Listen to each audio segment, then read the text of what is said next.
The redacted conspiracy. So no shit, there we were, delivering the lives of anthrope we'd hauled halfway across the galaxy, when instead of thanking us for our hard work and offering to buy us all a beer, the Inquisitor running the facility placed us under arrest.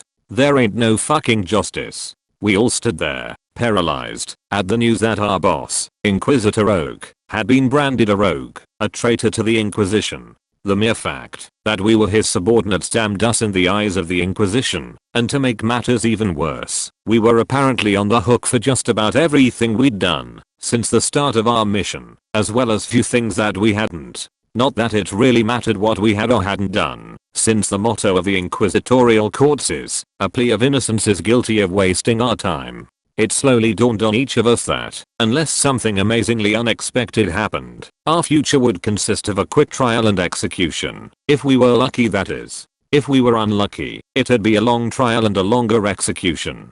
Perhaps inevitably, Nubby was the first one to come to grips with the situation, and before the Inquisitor had even finished telling his 2 Death Watch Space Marine bodyguards to kill us if we attempted to do anything, the little trooper was volunteering to testify against Oak in exchange for clemency, and also possibly a small cash payment. The Inquisitor responded to this outburst by briefly turning his unnervingly steady gaze to the cretinous little trooper, who suddenly forgot how to speak mid-sell out. After a few vague gulling sounds, Nubby sat down, gripping his head with one hand and making rude gestures at the Inquisitor with the other. The Inquisitor dropped Nubby from his attention and finished the Marine's orders with an apology for the indignity of the assignment and a promise to call an extra team down to properly arrest us when his ship returned in a few hours. Then, almost as an afterthought, he warned them that the little one is a seeker and will need to put in one of the cells. Both the Marines turned their bolters on Nubby and began advancing.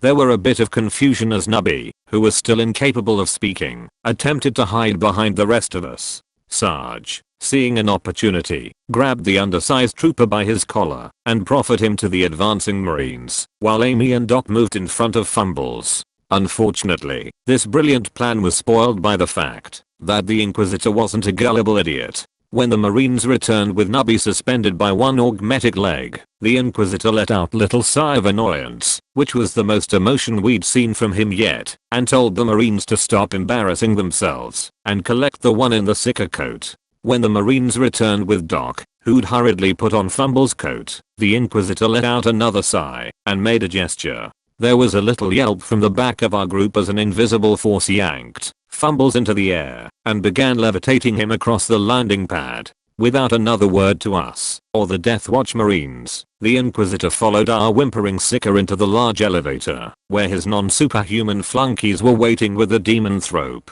The elevator's doors slid shut behind Fumbles and the Inquisitor with an ominous boom, leaving our landing party alone on the pad with the 2 Death Watch Marines. After a few seconds of awkward silence, Amy pointed out that the Inquisitor was a colossal asshole. One of the Marines responded with a vaguely agreeable grunt, earning him an angry look from his partner. All looks are angry in power armor. The pissier of the 2 Marines tossed Doc in our general direction, and then both of them trained their weapons on our little group and settled into comfortable guard stances. All around the pad, the AA guns that defended the facility came to life and turned to rest on our shuttle well. We may not have been cuffed, placed in cells, or even properly disarmed yet, but all in all, it was very clear that we wouldn't be going anywhere. Unless someone did something suicidally stupid, that is. Hopefully, it wouldn't have to be us. The all-Guardsmen party and the redacted conspiracy. So, to summarize the situation, we were sweating through our fancy, but completely unarmored uniforms, on a landing pad, while 2 bolter-armed Death Watch Space Marines kept us covered and watched our every movement like genetically engineered superhawks. Since Fumbles was off enjoying the hospitality of the creepily monotone Inquisitor, our landing party consisted of all us Guardsmen, the 3 Adepts, and a very unhappy Jim. Armament-wise, none of us, except Twitch and Nubby, who had a few party favors crammed into their pockets, were armed with more than our las pistols. We hadn't just left our pulse weapons behind, mind you, we'd just decided to leave them in the shuttle, where their techno-heretical nature wouldn't cause any problems if the Inquisitor running facility had a rod up his ass. In retrospect, we might have underestimated the size of the hypothetical rod.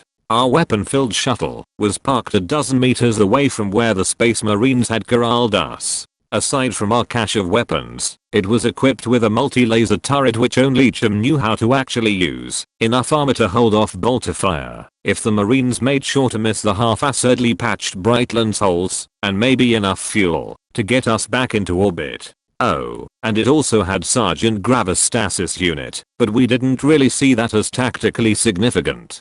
The facility we were on top of was your standard secret mountain base affair. You know, a landing pad and a bit of rooftop sticking out of a dangerously steep mountainside, with Emperor knows how much stuff hidden underground.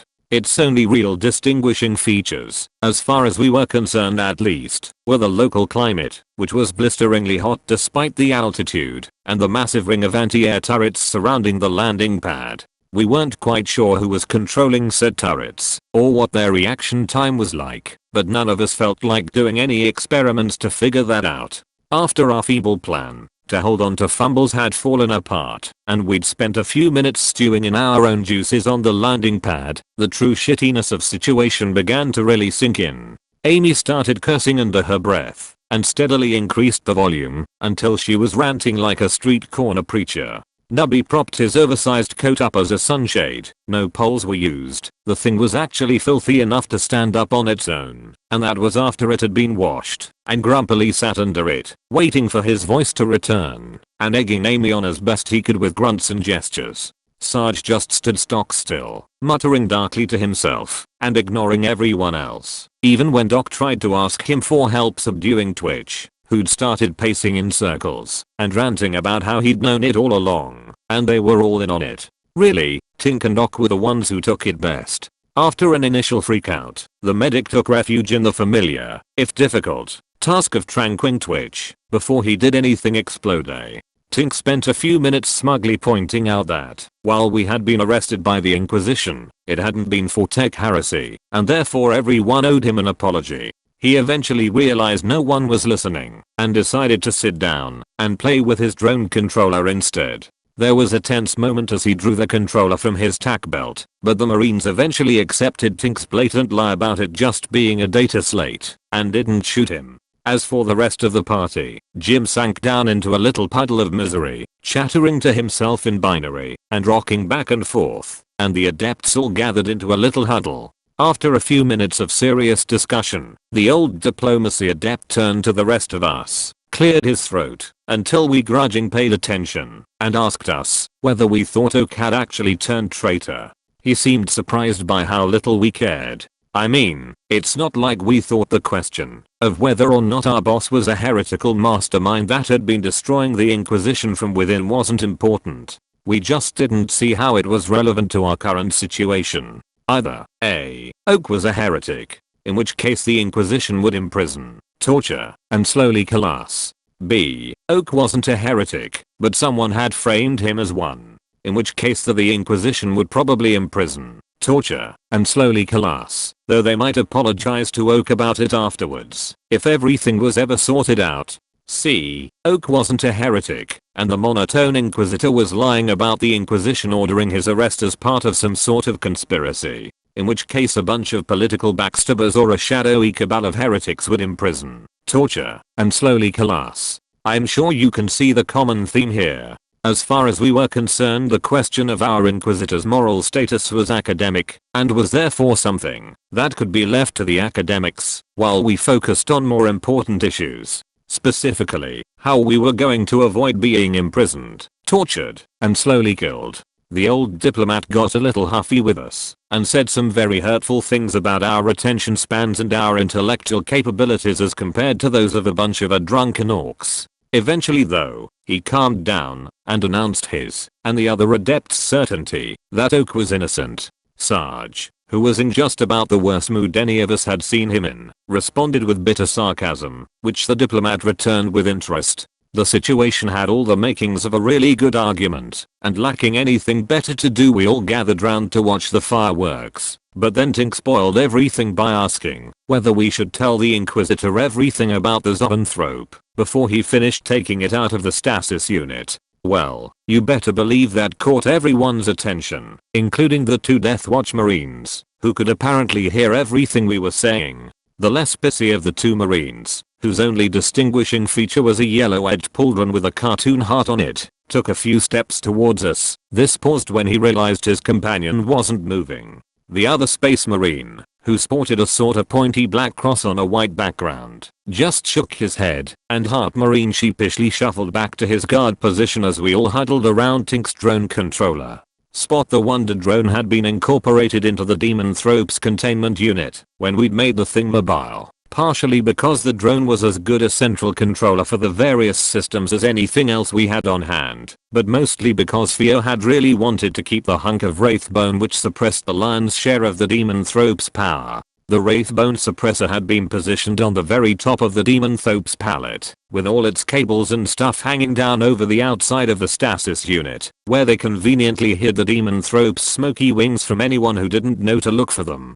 Spot had then been encased in its oversized servo skull disguise and placed on top of the suppressor, where the drone could easily lift the whole thing off and bring it back with us after the Inquisition had set up whatever they used to contain uppity demon hosts. Anyway, thanks to all this, we had a clear readout telling us that the Demon Thropes pallet was about 100 meters below us, and its containment measures were being deactivated by someone who probably didn't know that it held something a just little bit nastier than your average zoanthrope. The question was whether we should try to warn them, let them figure things out for themselves, or maybe help things along a little by pushing the big red button on Tink's drone controller. The debate over what to do about the Demon Thrope was a very awkward one. I mean, you can't just say stuff like I think we should use this device right here to unleash the demon host we brought with us, and then escape in the resulting confusion in front of a pair of Death Watch Space Marines. It'd be rude. Also, they'd shoot us. So we had to be careful not to say anything about the demon, or Spot, or escaping, or anything even remotely related to what was going on really. Now, if we'd been proper inquisitorial agents, we'd have used witty metaphors and ironic codwords, possibly leaving the Marines with the impression that we were merely planning a fancy dress party or something. Unfortunately, we were just a bunch of guardsmen and had to make do with grunts, shrugs, expletives, and a wide array of rude gestures. Judging by the looks on Jim and the adepts' faces, we wound up looking like a bunch of ogrins trying to argue philosophy, but it honestly worked pretty well. Who knows what the Marines thought, maybe that we'd all suffered strokes or something. Anyway, skipping over a whole lot of incomprehensible arguing, we eventually decided that the odds of us surviving the Demon Thrope breaking loose were even worse than what we'd get in an inquisitorial trial. Unless, that is, the bug only broke part way out, and they pinned smuggling a demon host into an inquisitorial facility on us along with everything else. Put together, it was enough to convince Sarge that our best option was to fess up to the Demon Thrope's true nature and hope we got bonus points for saving whichever idiot was in the process of releasing it. That decided, Sarge stood up, walked towards the Marines until they ordered him to stop or be shot full of holes, told them that zoanthrope we'd delivered had been possessed by a demon, and asked them to warn the Inquisitor not to mess with its containment. Heart Marine called him a liar and Grumpy Marine called him a heretic. Sarge made 3 more attempts to convince the Death Watch Marines, but the closest he got to success was briefly arguing with Heart Marine over whether or not a Tyrannid could be possessed by a demon. That ended with the Marine calling Sarge an idiot for trying to lie about Tyrannid biology to someone who'd fought them for 3 decades, and Sarge giving up the argument in disgust. After that failure, and operating in pure desperation at this point, our fearless leader decided to see if just offering the raw facts to the Marines would work. He called Tink over to show them the readouts from the Demon Thrope pallet. This resulted in the Space Marines calling the Inquisitor to tell him we had some sort of remote connection to the pallet, and Spot's signal being jammed. The whole time this was going on, the diplomacy adept just stood there, shaking his head and running an increasingly bitter play-by-play critique under his breath. When it finally ended with Sergeant Ink both vowing to just stand there and laugh while demonic bugs killed the Marines, the old diplomat walked out to Sarge and congratulated him on having learned absolutely nothing during his month of diplomatic tutoring sessions. Sarge suggested that the adept go talk to the Marines himself, if he was so smart, and got told he should have thought of that before cramming his foot so far into his mouth that he'd started shitting toes. After the shocked pause that remark triggered, Doc asked if he could have a turn. Both Sergeant Diplomacy Adept told him they didn't care anymore. So while Sarge and the old diplomat glared at each other, and the rest of us began laying plans for taking advantage of the inevitable demon-thrope escape, Doc walked over to the two Death Watch Marines and tried to convince them that we totally weren't heretics. Between the fact that Doc was just about the opposite of a confident and persuasive speaker, and the Death Watch Marines being a pair of 3-meter-tall killing machines with glowing red eyes and permanent expressions of angry disapproval, the whole thing was rather comically pathetic. Our medic stammered and nervously giggled his way through an explanation of how we had no idea what was going on with our Inquisitor or what sort of experiments were going on in this facility. We'd just been following what had, at the time, been a perfectly legitimate inquisitorial order like a bunch of good little guardsmen, and then our astropath had exploded, and every time we tried to get a new one people attacked us, and we'd really had no other option aside from following our original orders, and so on. The whole time both of the Marines just stared at him, as if eyeing a small, furiously yapping dog, and debating whether to laugh at it, or punt it over the horizon.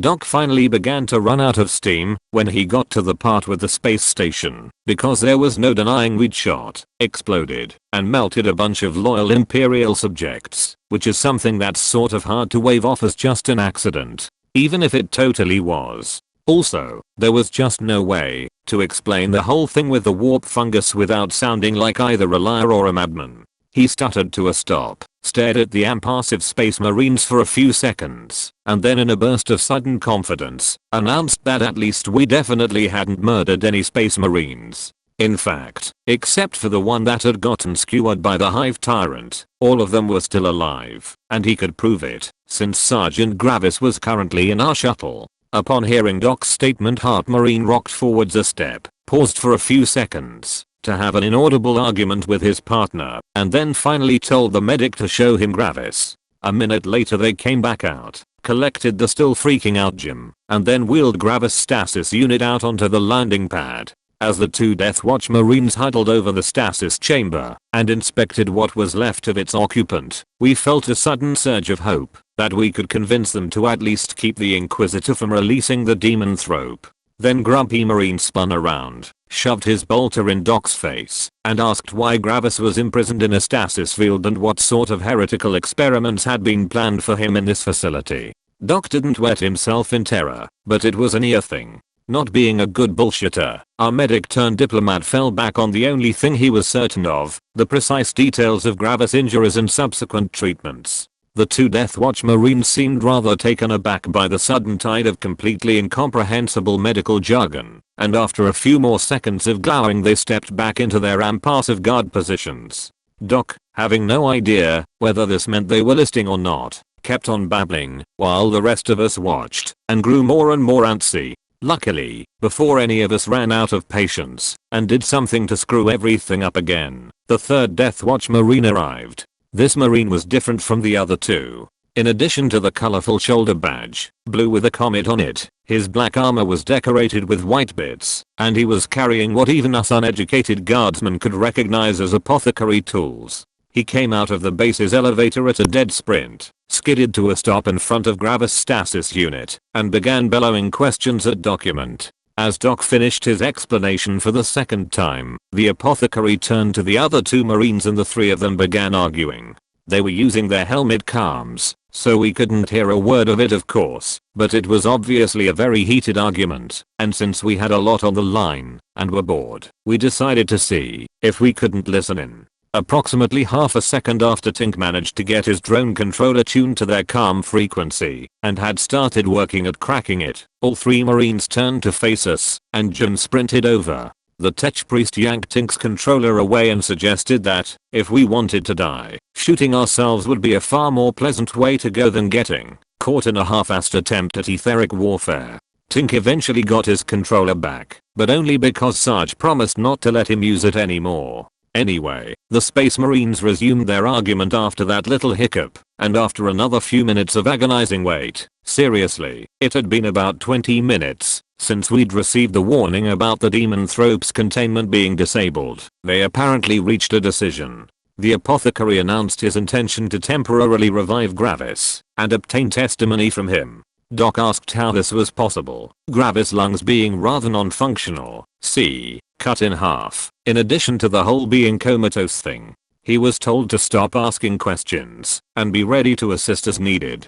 Doc had few seconds to swell with pride at the thought of assisting an actual apothecary in treatment, and was then nearly crushed as the Space Marine began unloading 100 kilos of oversized medical equipment onto him. Everything was laid out. Doc was sprayed with an Astartes grade disinfectant which didn't quite cause him to run screaming in unbearable pain, and the stasis unit was deactivated. The first part of Gravis' revival went about how you'd expect a medical operation being carried out by a centuries-old superhuman to go. Afterwards Doc spent something like a month talking about how great a surgeon the apothecary was, how amazing all the little medical toys he'd used were, and what an honor it had been to be allowed to observe and assist in the operation. Even if all he'd been allowed to do was hold a few things, one of which he very nearly dropped, and dispose of a few vials of biotoxin, which, lacking a biohazard disposal bin, he just threw off the landing pad. Anyway, in a startlingly short amount of time Gravis had been injected, implanted, drained, and a dozen other medical things, and then the apothecary deftly popped the torso-fied Space Marine out of the power armor which had kept him alive for so long. I can't really say what we expected the next step of the process to be, perhaps something involving some sort of superpowered stimulants, and blink twice for yes or something. In any case, we certainly hadn't expected the apothecary to pull out a length of cable, jack one end into his helmet, and the other into one of those weird black sockets on Gravis' spine. After that there was a very anticlimactic 2 or 3 minutes of watching the apothecary and Gravis doing nothing, and then the cable was detached. Doc was told to clean up and re-engage the stasis field, and the apothecary went back to arguing with the other 2 Death Watch Marines. Once again, we stood around like a bunch of peasants, watching a conversation we couldn't hear, but at least it was more interesting to watch this time. If their last argument was heated, then this one was practically molten. The Marines were actually yelling loud enough for us to hear the occasional word through their helmets. There was a lot of gesturing going on, and the Heart Marine seemed especially furious about something we really hoped wasn't us. When the Marines' argument finally ended with Heart Marine storming off towards the base's elevator and the apothecary returning to pick up his medical gear, Doc decided to see if he was allowed to ask questions now. It turned out that either the apothecary was a far friendlier Space Marine than any that we'd met, or perhaps Gravis had said something on Doc's behalf. Either way, we were finally given a rundown of the situation. Sergeant Gravis had testified. No, we would not be told how collecting said testimony had worked, because the mysteries of the black carapace were not for us to know. No, not even if it turned out that we were completely innocent. What part of not for us to know didn't we understand? No, the secret wasn't that all Space Marines were actually psychic, and our questions privileges would be revoked if we did not ask about something else. Gravis had said we were a bunch of dangerous incompetents, but probably not heretics, and had backed us up in regards to the dangerousness of Demonthrope, if not the demonness. The Inquisitor had been informed of this, but had been dubious about the reliability of Gravis' testimony. After a bit of debate, the Inquisitor and the Marines had decided that the Demonthrope would be immediately destroyed. Heart Marine was going down to observe the procedure, purely for reasons of protocol, of course. The news that they were just going to kill the literally damned bug, after we'd spent all that time and effort hauling it across the ass end of the Imperium, did not go over well. I mean, we probably should been happy, since it was supposed to be used as evidence of our crimes or something, but still. Anyway, Sarge made a spirited attempt to convince the Marines that our Demonthrope containment unit would work just fine if it was left alone. He was told that the Zoanthrope was an abomination in the eyes of the Emperor, and destruction was the only truly safe option. Twitch, who was coming back into focus after being tranquid, loudly agreed with that sentiment, and was told that he was not being very helpful. It then occurred to Tink that it would be very hard to kill the Demonthrope without removing it from the containment unit. He asked the apothecary about this, and was told that standard procedure was to shove the whole thing into a plasma incinerator. Tink asked what would happen to Spot, got asked who Spot was, and got as far as my doctor before Amy and Nubby both grabbed him. The apothecary accepted Amy's explanation that He named the containment unit spot. He's weird like that without comment. It was at that point, as Tink was being dragged away from the Marines and quietly being told that Theo could build him a new damn drone if we got out of this alive, that a horribly familiar chittery scratching sensation went through all of our heads. Veteran bug wranglers that we were, we immediately recognized the psychic screech as a sign of partial containment failure on the demonthrope. At least we figured it was partial. You know, on account of how there weren't bugs coming out of the walls. Sarge immediately informed the two confused space marines of the situation, and abandoning all pretenses of diplomacy, demanded to know what the hell their boss was playing at. While Sarge yelled unhelpfully at the marines, Tink pulled out his drone controller and announced that he'd started getting a faint signal through the jamming again. From what he could see, all the regular C suppressors were offline. The Wraithbone one had been disabled, so only the stasis field was left keeping the demonthrope in check. Feeling pretty sure that he knew what his orders would be if he asked for them, the Techie immediately started mashing the button to re-engage the Wraithbone suppressor. Through some sort of miracle the signal made it through, and the psychic pressure of the demonthrope's mind began to diminish. For about 10 seconds that is. Then Spot 2.0 reported a flagrant system error and a second psychic screech knocked all non-superhumans on the pad to their knees. Over by the Marines, Sarge and Doc hauled themselves back to their feet and practically begged the Astartes to do something. The two Death Watch Marines ignored them and started arguing again. Since our guards were preoccupied and it looked like the shit was about to hit the fan either way, the rest of us decided this would be a good time to go collect all the weapons that had been left in the shuttle. Jim and the adepts were left standing in the middle of landing pad, viewing the situation with increasing alarm, and were therefore in the best position to observe what happened next. A third screech doubled everyone over again, and was followed by the sound of Fumble screaming for someone to come help him before they all go loose. Then the entire pad shook and a geyser of fire and blackish green lightning shot out of the facility's roof. As we all pulled ourselves upright and followed the standard guard post explosion procedure of asking everyone else if they were dead, the Heart Marine punched his way through the elevator's doors. He began walking towards us and then turned around as a pair of lightning-wreathed figures rose out of the flaming crater behind him. The closer figure was a human-looking shape obscured by some sort of bluish energy bubble.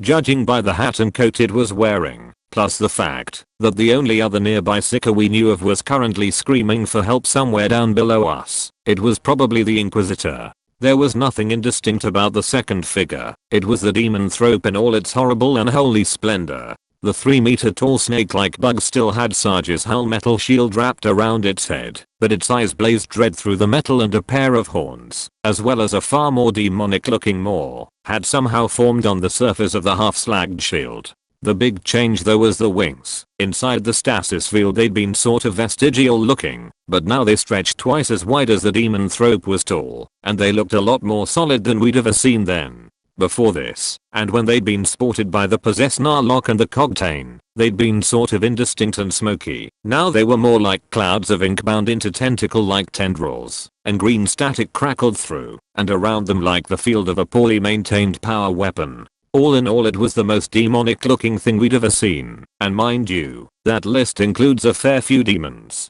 As the two of them rose out of the crater in the facility's roof, the lightning arcing between the demonthrope and the Inquisitor's shield steadily intensified. Just as it occurred to us that we should probably do something to help, the Inquisitor's shield disappeared with a little pop. The man hung there for a second, looking surprised, then let out a terrified scream as the electricity reappeared all along his body. His back began to arch, then bend, then crackle. There was a final shrill scream, and a horribly gooey crunching sound, and a basketball-sized sphere slightly cooked gore and overly dramatic clothing splattered to the ground.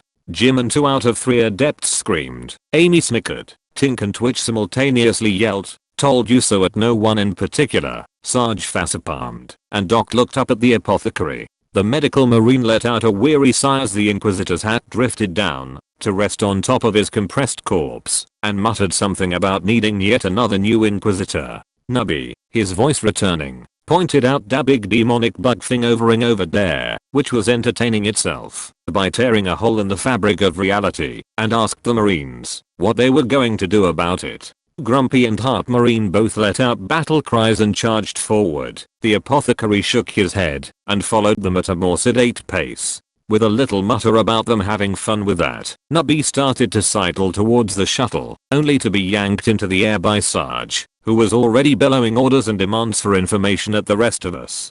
Jim reported that the shuttle was still out of fuel, still had 20 AA guns pointed at it, and still had its long-range comm jammed. Tink checked his controller and said that his drone was coming back online and the Wraithbone suppressor might be salvageable if he went down to fiddle with it. Sarge digested this and then declared that, since running away and calling for reinforcement weren't viable options, our only real choice was to kill the bug. The problem with this idea was that none of us had any desire to go toe-to-toe with something that could compress someone into paste with a glance. Luckily, there were 3 crazy bastards in power armor who would do it for us. All we needed to do was figure out a way to help the Marines without getting ourselves horribly killed in the process. A short debate was held, and by the time the Death Watch Marines had opened fire, a plan had been formed. It was decided that Sergeant Amy would stay on the surface. They'd do their best to assist the Marines, probably by picking with the small tide of demonids that had started pouring out of the newly opened warp rift, and try to avoid drawing too much of the demonthrope's attention. Meanwhile, Tink would go retrieve his drone and the Wraithbone suppressor, and then try to figure out a way to weaponize it, while Nubby would do the same thing with Fumbles.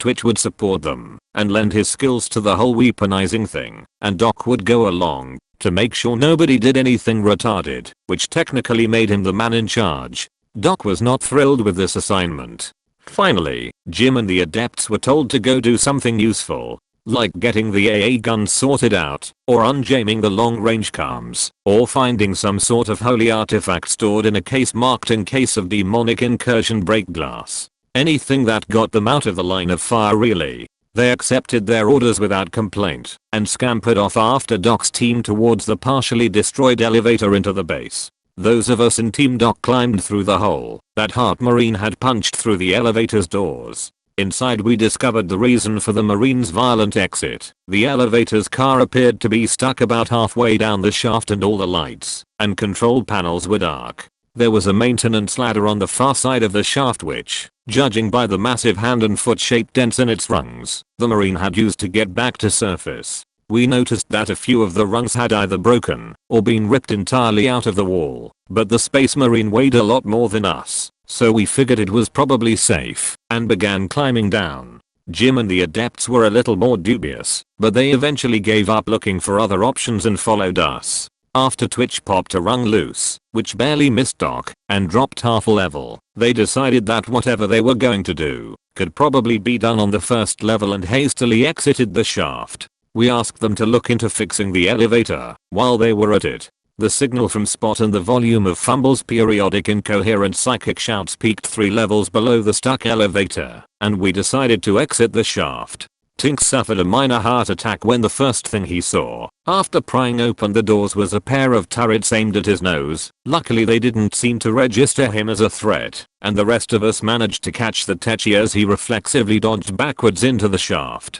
After a little debate over whether the turrets were just waiting for us to let our guard down, which ended with Nubby tossing a half-eaten ration bar at one of them to see if they'd return fire, we all climbed through the doors. We found ourselves in a short hallway that ended with a second pair of turrets and an impressive looking security door. Another debate was started over whether the turrets would attack us if we tried to plasma the door open, but Doc resolved the issue by checking the door's controls and discovering that it wasn't actually locked. In fact, none of the doors we ran into on our way into the base were locked, and all the turrets were just as immobile as the AA guns on the surface had been, which was both convenient and disconcerting as hell. I mean, we'd just delivered a demonically possessed zoanthrope to the place. Who knew what sort of shit was penned up down here just waiting for a chance to escape? Well, actually, the recently squished Inquisitor had probably known, since judging by the ransacked appearance of the facility he'd been spending the last week or so gathering up everything in the place as evidence of heretical experiments, or whatever.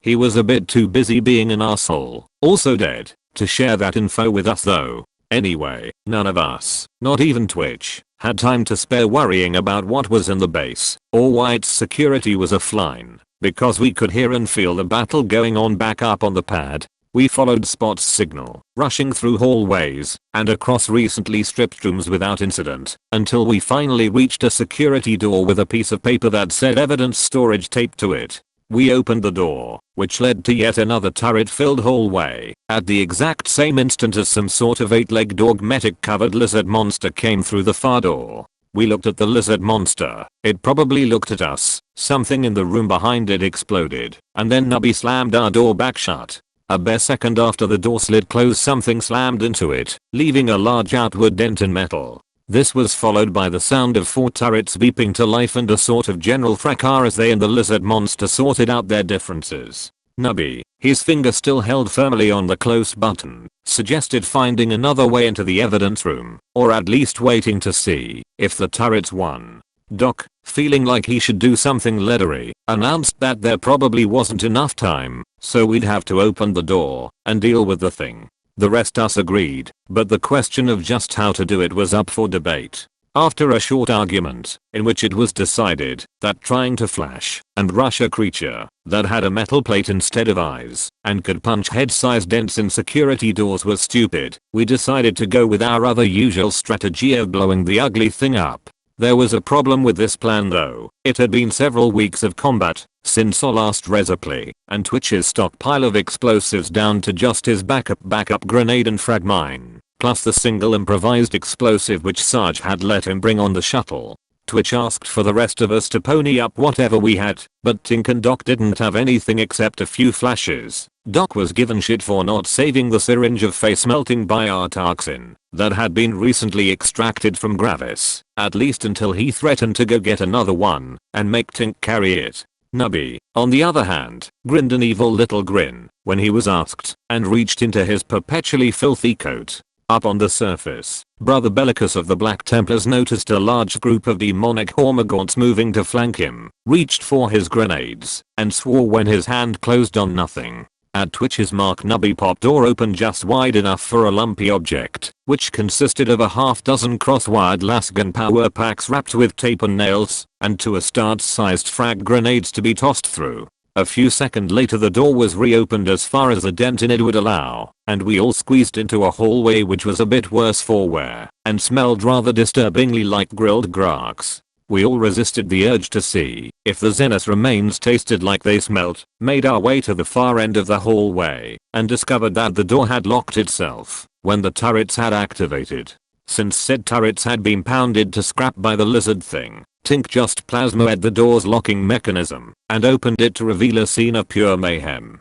To start with, it wasn't an evidence room, it was an evidence warehouse. The place was absolutely massive and filled with stacks upon stacks of equal stamped boxes, as well as a few hundred large metal cubes that we guessed were some sort of mobile prison cell. The stacks had probably been all neat and orderly up to a few minutes ago, but the explosion that had preceded the demon Thrope's escape had occurred just on the other side of the room's left wall. The crates and cells had been scattered across the room, many of them cracking open in the process. Servitors, terrified scribes, prisoners, and escaped Zenith specimens were running in every direction. Several things had caught on fire, and in the center of the room there was the mother of all three-way melees. As far as we could tell, the teams were the remnants of ex-Inquisitor's retinue, a group of servitors and prisoners led by something that looked like a human, except with the size and musculature of an orc warbus, and what we guessed, based on all the extra limbs and such, was an entire Genestealer cult.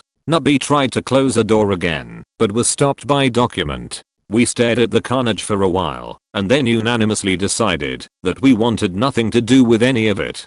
Don't get me wrong, we were all brave upstanding soldiers of the Astra Militarum. The many, the expendable, the guard and all that. It's just that we had more pressing things to deal with, and honestly we just didn't really care about who was fighting who over what. In our professional opinion they all looked like psychotic assholes, so we were perfectly fine with them killing each other to their heart's content, at least so long as they didn't drag us into it. We began sidling around the edge of the room and towards the demon Thrope's crater, the sidle being the form of movement which best conveys I'm not part of this. Please ignore me and go about your business / argument / murder. It took a little work to find our way through the scattered evidence boxes while simultaneously trying to keep as much cover as possible between us and the melee, but aside from the occasional stray shot whizzing by or still warm corpse lying in our path, we managed to avoid most of the locals. There were only 3 real interruptions in our progress. The first was when a terrified man we recognized as the scribe that had accompanied the Inquisitor on the landing pad nearly ran into us.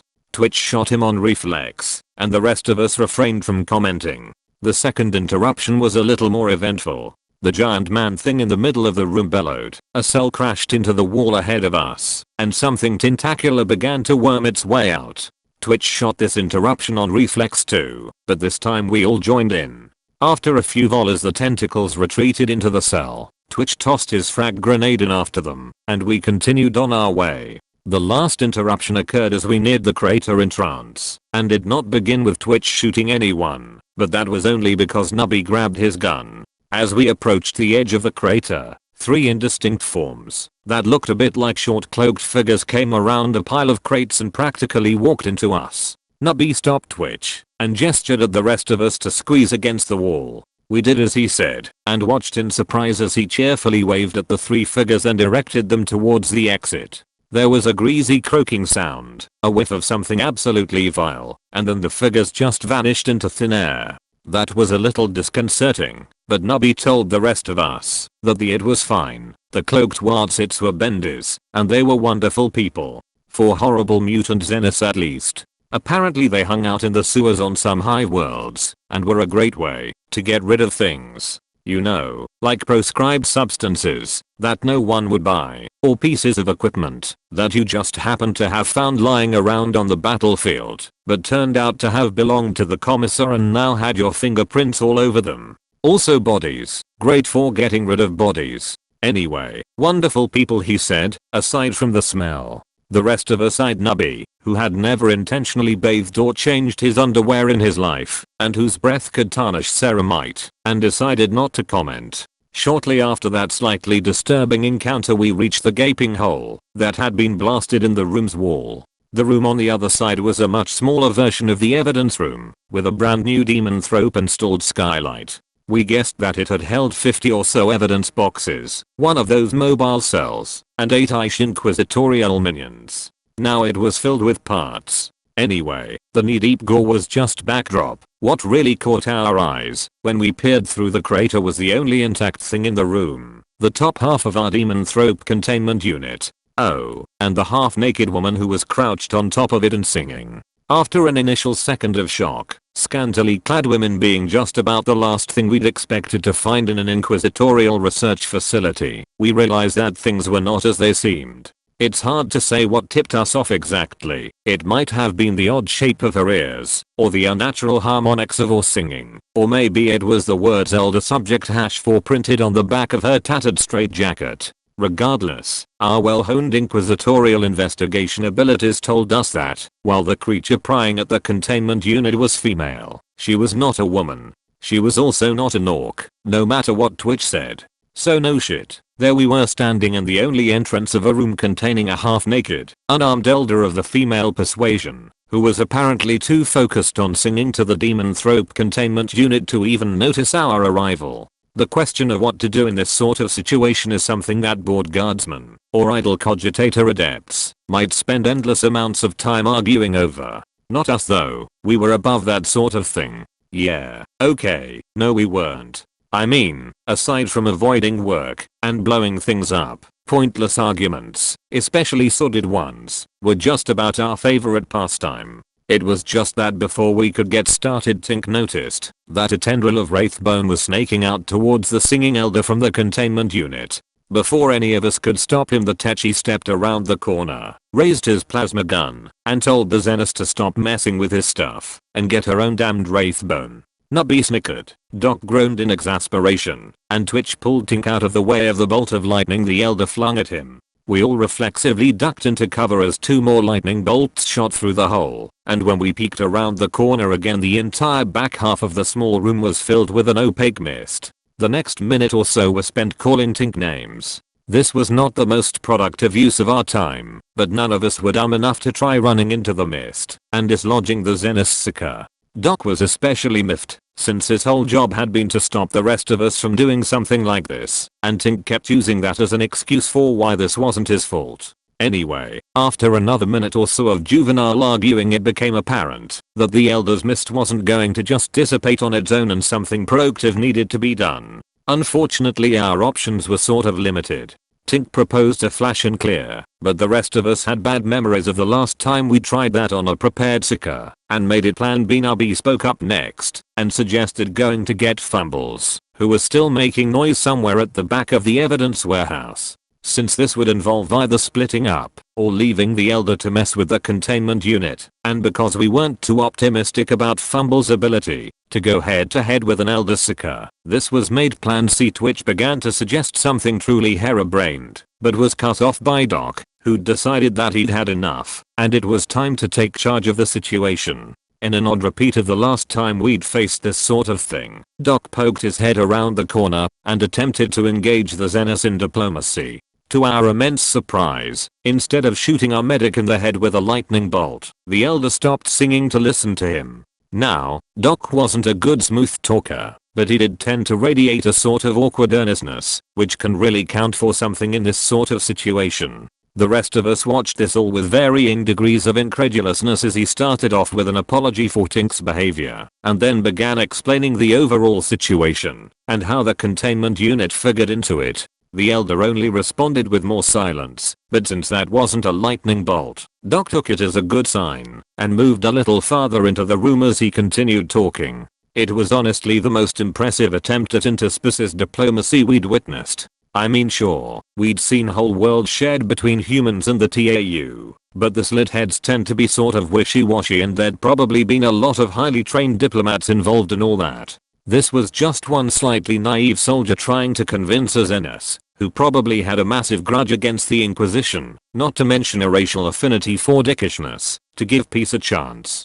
It was powerful, moving really, and we all honestly believed that given enough time it totally would have worked. The thing was though, that while Doc was making his heartfelt plea, Tink was playing around with his drone controller and managed to get control of Spot's recon sensors as well as one of the mundane C suppressors. And we were sort of on a tight schedule, what with the demon thrope doing Emperor knew what up above us, and Fumble still needing a rescue. And, you know, better safe than sorry, right? The Elder had a second to be very surprised when her cloud of mist fizzled into nothing, and then a barrage of plasma and pulse rounds knocked her off the containment unit. Doc was not happy, even though we pointed out that our shots had missed anything immediately fatal, so if he really wanted to he could patch the Zenith up and give her the whole friendship speech again. With that last obstacle out of his way, Tink ran over to the containment unit to see what the Elder had done to it and figure out if the fancy Wraithbone suppressor was salvageable. While he got to work, Doc grumpily dragged the bleeding Zenith into a position where he could simultaneously treat her and keep an eye on the entrance. Nubby and Twitch loitered for a few seconds to see if they were needed for anything, until an especially loud shout for help from Fumbles reminded them that they had something better to do. Nubby and Twitch's trip around the edge of the big room was relatively uneventful. It seemed like everything that was capable of movement had either fled the room or run off to join the big melee, which was now reaching some sort of climax. The two troopers ignored the massive clusterfuck, pausing to let the occasional running gunfight go past or dodge a falling stack of boxes. The only real excitement was when a cargo servitor holding an obese man crashed across their path and then began bashing its captive against one of the stacks like an unwanted cat. The fat man was probably a Seeker, because as he screamed for help reality went a bit non-Euclidean and the floor started growing faces, but that might have had more to do with the large box labeled extra heretical that he was being bashed against. Either way, the two troopers ignored the altercation and walked through the patch of warped reality with the ease of people who'd seen worse phenomena on trips to ship's mess. Aside from those little inconveniences, finding Fumbles really wasn't that hard. It was just a matter of heading in the general direction of all the psychic shouting and then homing in on the sense of bowel loosening fear emanating from the little Seeker. So before long Twitch and Nubby reached the corner of the room where Fumbles was hiding and discovered what had him so worked up. They then very carefully stepped backwards into cover to observe the situation. The scene was a weird one. Fumbles, or some other scrawny little sucker that periodically flickered in and out of visibility and radiated fear, had been chased up a large pile of boxes by a mob of small green figures that looked vaguely like Nubby. The Gretchens were taking turns climbing up the pile and then fleeing back down as Fumble's aura of terror overwhelmed them, but that sort of behavior wasn't anything too unusual given their racial affinity for cowardice. It was their boss. That was the weird part. You know those really secure prisoner transport thingies? Like with all the straps holding someone to a gurney, along with a faster mask and maybe some padlocks? Dial that up to 11. Replace the gurney with a hand truck being pushed by 3 Gretchens standing on each other's shoulders, and replace the prisoner with a raving awkward boy surrounded by an aura of crackling green light. And when I say raving, I mean it. The weird boy could speak Gothic, seemed to be using his mouth to compensate for being unable to move anything else, and from the sound of it was, even by orc standards, completely batshit insane. It was hard to keep track of everything he was saying, but in the minute or so Twitch and Nubby were listening, the primary theme seemed to be that he wanted Fumble's head. Literally. You know, like attached to his shoulder with stitches and stuff. He even had a Gretchen with a surgical mask standing by. From what we could tell, his motivation for this had something to do with 2 heads being better than 1, and it being the secret to DA Brainium's power. So yeah. Totally nuts, and very frustrated with Fumbles, who kept doing rude things like refusing to come down to be decapitated, or claiming that he was only a figment of the orc's imagination. Now, as amusing as it would have been to stand there and keep watching the orc arguing with Fumbles, it just wasn't in the cards. Shortly after Twitch and Nubby arrived, the weird boy ran out of patience and announced that Fumbles had till the a count of 4. Tar come down, or a mask wiggia. Up to this point Twitch had just been muttering to himself about how he'd known it all along, and Nubby had mostly been trying to figure out if the box he was hiding behind, marked probably not heretical, had anything tactically useful and or valuable inside of it. It didn't, but this new time limit kicked them into gear. Both troopers raised their weapons and got ready to shoot the weird boy as soon as it finished its counting and began drawing on its notoriously unstable powers. Over the next 20 seconds the orc, with the help of his Gretchen horde, managed to count up to 2, then skipped to 5, got confused at 8, went back down to 6 for another try, and finally decided to skip ahead to 13. Nubby and Twitch lowered their weapons again, since there was apparently enough time to do something more clever than just spraying and praying. Twitch brought out the mechanical action mine. That was his last remaining explosive. For his part, Nubby began waving at Fumbles while concentrating on the thought of turning Twitch invisible while he planted the mine on the still counting weird boy. Fumbles noticed the waving and caught on pretty quickly. The little sicker faded back into visibility, screwed up his face in concentration, and Twitch faded out. The demolitions trooper moved fast, which is why he was only 5 meters from the weird boy when a violent burst of energy from the warp smashed into Fumble's mind, sending him reeling. Twitch swore as his invisibility fizzled, hucked the mine towards the weird boy like a frisbee, and sprinted back towards Nubby as the little trooper opened fire on full auto. Several things happened at once. Twitch's mine bounced off the thick metal band restraining the weird boy's head, sailed off in a random direction, was snatched out of the air by an over-enthusiastic Gretchen, and promptly exploded. The force of the blast knocked the weird boy's dolly over backwards, taking the orc out of Nubby's line of fire, and crushing the 3 Gretchens that had been pushing it. Nubby adjusted his aim, but as he did so, the orc sucker bellowed something. Somewhere in the pack of Gretchens one of them exploded in a shower of green sparks and a small cloud of acrid smoke. The rest surged forwards with a high-pitched waagh, intercepting Nubby's fire and closing the gap surprisingly fast. Nubby held the trigger down until Twitch reached him. Then they both did some quick math, decided that 30 and an enraged weird boy 2 to odds weren't in their favor, and cheesed it. Now, despite what it looked like, this was not a cowardly retreat. It was actually a carefully planned tactical maneuver to distract the enemy from the true objective. Or at least it turned out that way in any case. Veteran retreaters that they were, Twitch and Nubby easily outpaced the Xenos and broke contact long enough to come up with a plan and split up. Twitch stayed on the path they'd been following. He found a nice firing position and started shooting Gretchens as they came around a handy corner, racking up 7 kills without any real trouble. Then the Wid Boy and the Gretchens pushing him shot around the corner, tilting up on one wheel and bellowing ITZ squig in time as he came. There was a brief struggle of wills, at the end of which Twitch's mind was fairly certain that he was actually a hyper-carnivorous ball of teeth. Luckily, Twitch's body was harder to convince and shook off the Wid Boy's attack with no more damage than a few lacerations and a pulled muscle or two. The demolitions trooper blinked, realized how close to a fate worse than death he'd just come, and decided it was time to get running again. The small orcish horde let out another WAAGH and followed him. A few dozen meters away, Nubby sidled out through a gap between 2 stacks of boxes and found himself back where the chase had started.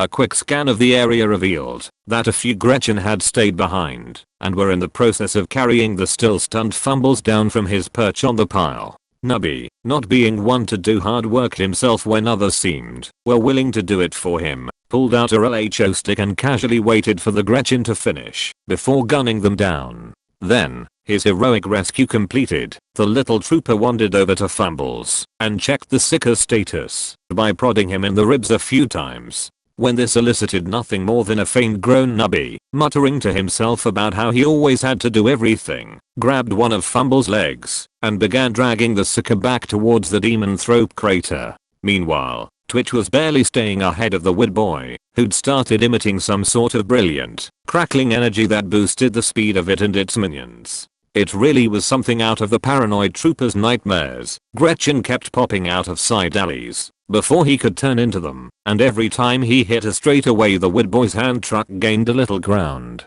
The fear just lent Twitch even more speed though, and anyway, he had a plan. Mind you, it lacked the large amount of explosives that would make it a good plan in his eyes, but it was still a plan. On the outskirts of the minor war occurring in the middle of the evidence warehouse, a group of Genestealer cultists finally finished off the inquisitorial minions that had been keeping them from the cell that contained their master. They clustered around the cell door and began hacking at it with their claws and weapons, but paused at the sound of approaching footsteps and turned to face the new threat. Twitch came around the corner at a dead sprint, saw the group of mutated cultists sighted on an alley on the far right side of their group, closed his eyes, and triggered the underbarrel flash grenade launcher on his pulse carbine. He barreled into the stunned cultists, knocking two aside with his shoulders and nearly tripping over a third, and somehow managed to push his way through them to the alley he had targeted, where he slammed headfirst into a crate. Twitch reeled backwards, barely dodged a falling crate marked Class 5 Forbidden Xenotech, and staggered into the alley before any of the cultists could follow. Behind him there was a high-pitched WAAGH and the distinctive sound of a warp-propelled hand truck slamming through bodies like a demented war chariot. There was a split second where Twitch worried that he'd underestimated the Wid Boy's momentum and the Xenos would just bowl through the cultists and keep chasing. But then he hear a horrible *SCHLORP* sound and a bellow of "Yows gets a squiggin', and yows gets a squiggin', and yows gets a squiggin', everyone gets a zoggin' squiggin'." With that, Twitch declared the plan a success and began working his way towards the Demonthrope crater. After a minute or so he ran into Nubby, who complained that he was tired of dragging Fumbles and insisted Twitch take a turn. Fumbles groaned and asked whether he could be carried upright, as the floor was really beginning to chafe. The three of them arrived back at the crater just in time to see Doc get stabbed in the face. Up until Nubby and Twitch's return, things had been pretty uneventful in the crater.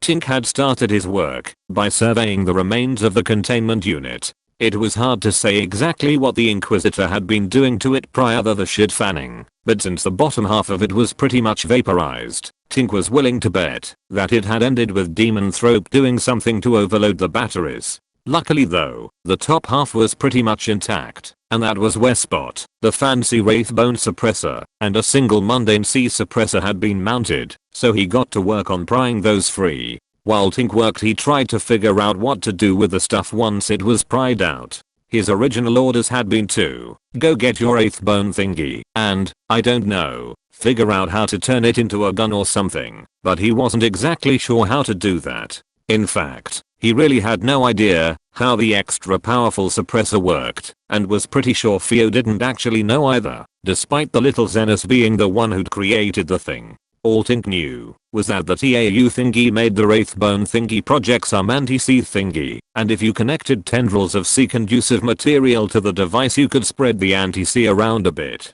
Anyway, his original plan had been to just pull out Spot, fix anything that was obviously wrong with it, and the Wraithbone suppressor, and then maybe make a net or something out of the tendrils. The problem was that the tendrils were completely gone, and even worse, the stupid elder had done something to stretch the Wraithbone out like taffy. What had once been a cinder block sized brick was now a vaguely phallic looking object about a meter long, and while Theo's device was still intact, it no longer fit properly. Lacking any real idea what to do, Tink decided to just go ahead with the pulling and fixing, and just hope that he'd spontaneously think of something clever.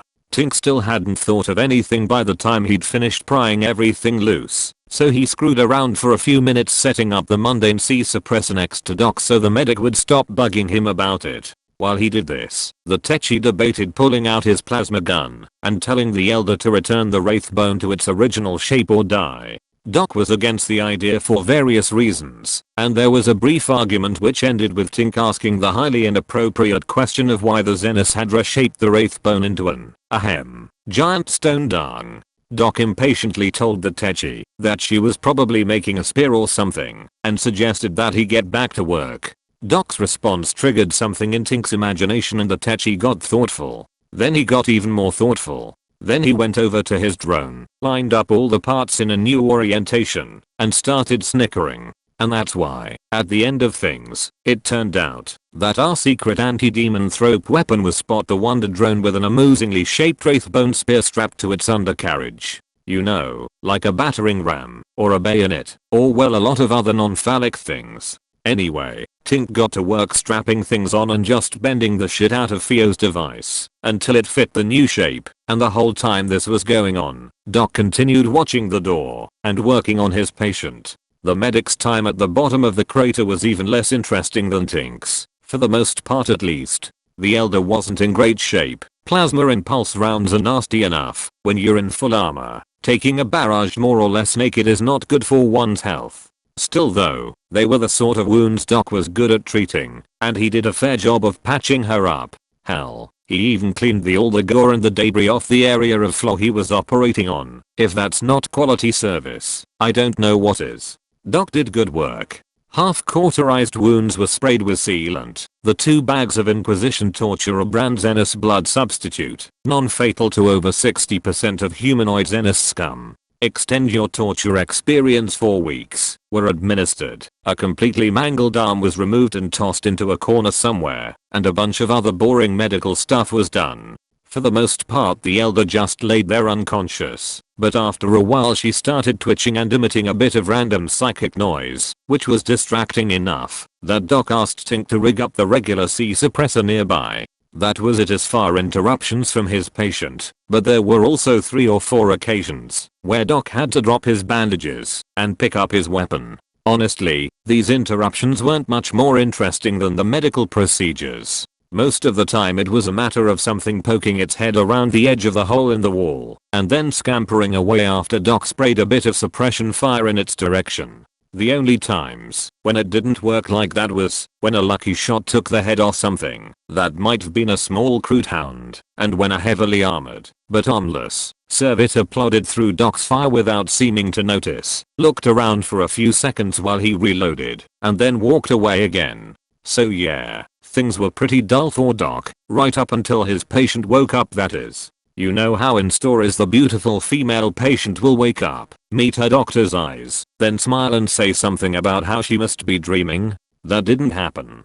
Doc looked up at the sound of approaching footsteps and set aside his scalpel in favor of his carbine, but relaxed when he saw it was only Nubby and company. When he looked back down, the scalpel was in his patient's one remaining hand, and it was darting up towards his eye. Luckily, Doc was a combat medic, which meant he typically treated guardsmen, armsmen, and other violence-prone individuals, and when that sort of person is hurt and confused, they tend to lash out. Over the course of his career he'd had his arm broken, been jabbed in the thigh with a fistful of trankampules, received small caliber bullets to the chest and helmet, and had been socked in the face at least 24 times. That sort of experience builds up some serious reflexes, so when the wounded elder tried to stab Doc in the eye with his own scalpel, the medic was flinching backwards and raising his arm to block before he'd even registered what was happening. Of course an unarmored arm can only do so much to stop a blade. The scalpel went right through Doc's forearm, between what he still referred to as the inside arm bone and the outside arm bone, then continued upwards into the meat of his face, and finally lodged his cheekbone.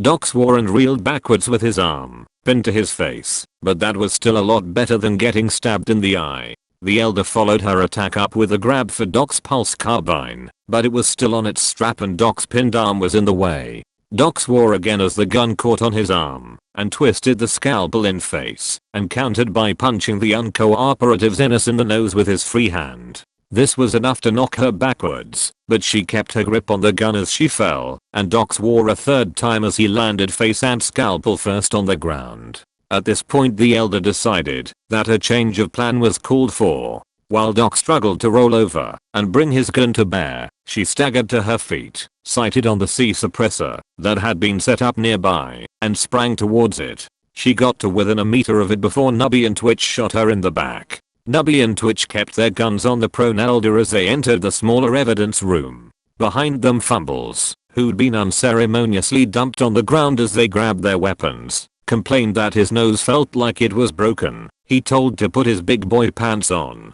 At the other end of the room Tink asked if they had everything under control, and then, without waiting for an answer, dropped his gun and went back to working on his drone. The two troopers advanced past Doc, who'd finally gotten back upright, but still had his arm pinned to his face, and stopped a few meters from the elder. By unspoken agreement Twitch kept his weapon raised, while Nubby moved forwards, hooked a metal toe under the groaning Ennis, and flipped her over. The elder flopped upright with a hacking cough and a groan. Nubby cheerfully told her it served her right for moving around so much after surgery. He went on to tell her that she was being very uncooperative, but if she promised to apologize, he was sure Doc would patch her up a second time.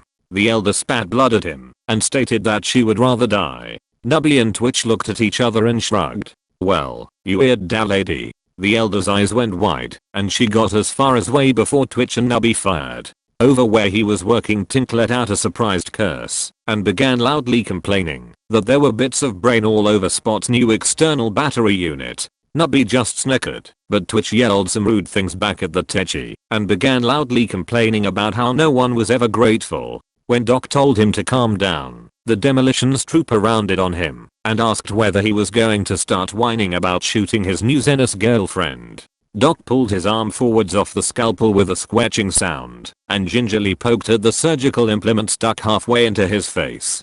He then let out a pained sigh and pointed out that he already had a girlfriend and he wasn't inclined to feel too sorry for anyone who stabbed him in the sinuses. Further discussion was called off on account of the deafening sound of 24 AA guns opening fire above us and the arrival of the demon thrope at the top of the crater. The demon thrope's arrival was accompanied by a painful wave of psychic pressure and a slight breakdown in the fabric of reality. Up at the top of the crater, the walls and ceilings nearest the demon thrope sprouted a film of pinkish green stuff that might have been a cross between flesh and fungus. Down at our level the pureed remains of the Inquisitor's retinue began to bubble and reform into the mutated forms of Rippers and Gaunts. It was abruptly and unanimously decided that it was time to abandon the room and retreat to the larger warehouse. Doc stopped poking at his face, and he, Nubby, and Twitch began firing on the forming demonids in controlled bursts. Tink gathered up his drone and the few tools he still needed, and then sprinted for the exit, while the rest of us gave covering fire. Fumbles met him at the edge of the warehouse, helped him unload, and then began assisting the techie by providing tools as needed and without being asked.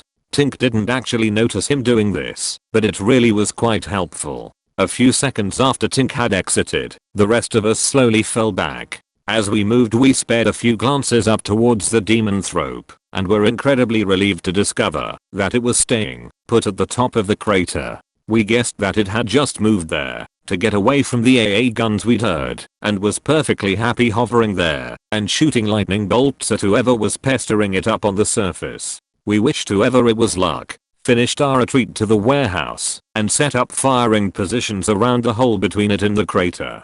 Once we were in position, it was just your typical desperate holdout against ravenous alien invaders. You know, that thing that practically defines life in the Guard? I won't say it was a stroll through the park, but it really wasn't that hard, even with the demon throw pressing on our minds and the way the dead demonids kept reforming. Of course, things became slightly more difficult when Fumbles jogged over and said Tink needed all of Arla's pistol power packs and at least 4 pulse carbine packs. Over at his new workstation, Tink had put the finishing touches on Spot. After the arrival of the demon thrope, he decided that he really didn't need all of the mounting brackets he'd been planning to install, and the weird readings from Theo's suppression device could probably just be ignored. All that was really left to do was rig up a way to get enough power to the suppressor while still leaving Spot enough to fly, but there was a shortage of heavy duty batteries, so he'd had to rig up something a little more creative.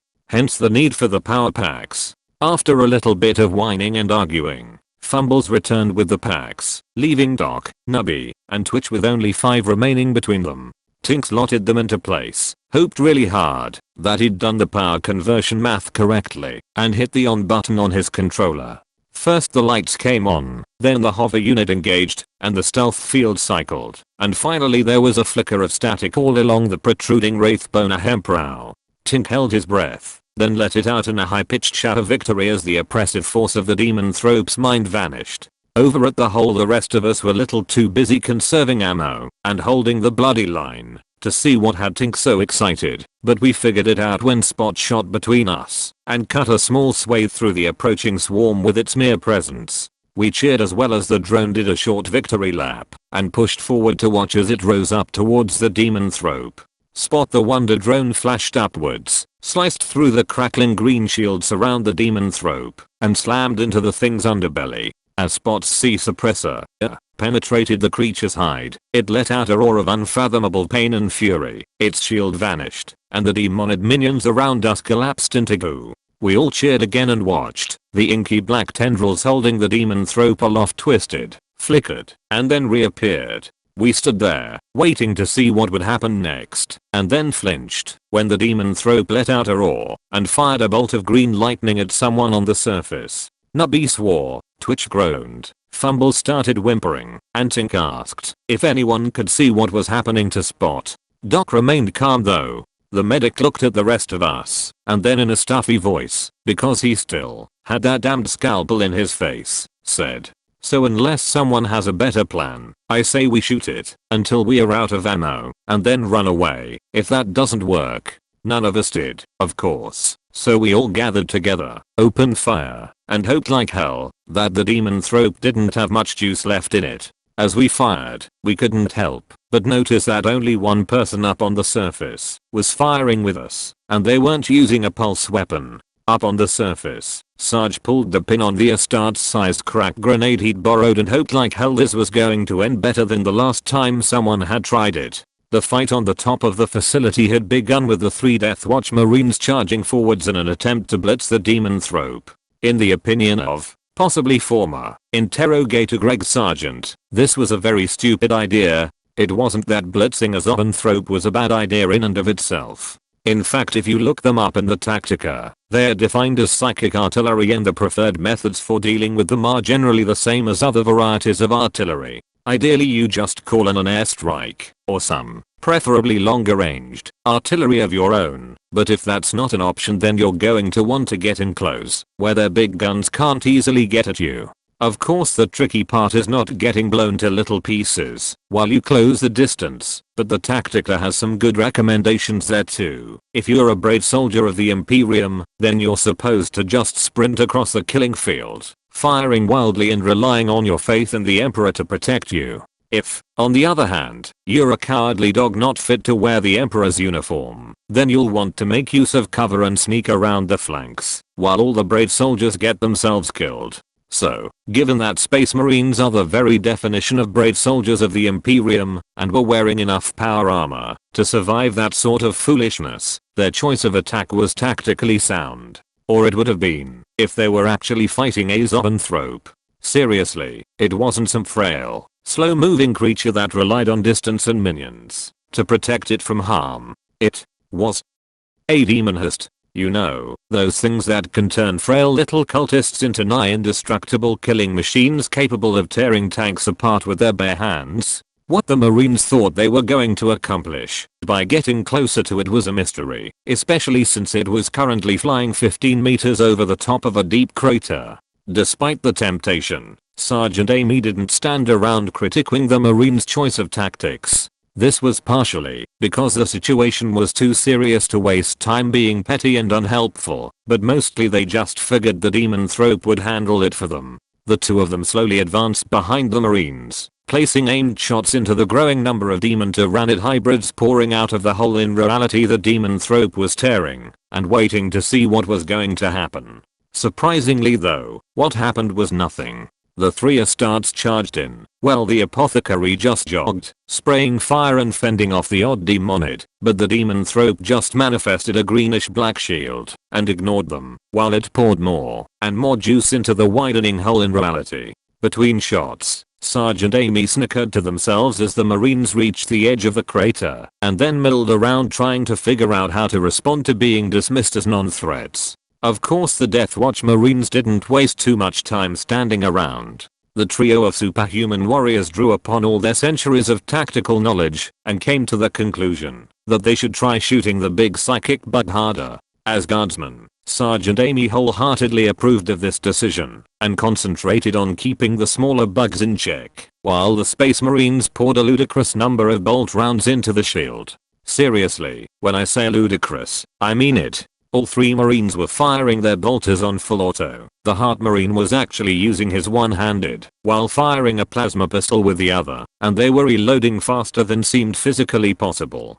How much ammo the Marines had, or where in the Emperor's name they were keeping it all, was a bit of a mystery, but they Sergeant Amy both swore that the trio managed to put upwards of 200 rounds into the demonthrope's shield before it popped. Now this is where the Death Watch Marines learned the real difference between a zoanthrope and the unholy creature we'd hauled across the galaxy. When their barrage broke down the demonthrope's shield, it didn't fall over dead or try to wriggle away. No, all that a dozen bolt rounds to the center of mass managed to do was make the thing angry, and demonists can get very angry. The only reason the Astartes weren't vaporized was their superhuman speed and the fact that, despite their initial choice of tactics, they did have a bit of self-preservation instinct. When the demonthrope rounded on them, the three Marines scattered, barely avoiding a psychic tantrum that turned roughly 50 meters of facility roof into a warp-tainted mixture of rubble and molten slag.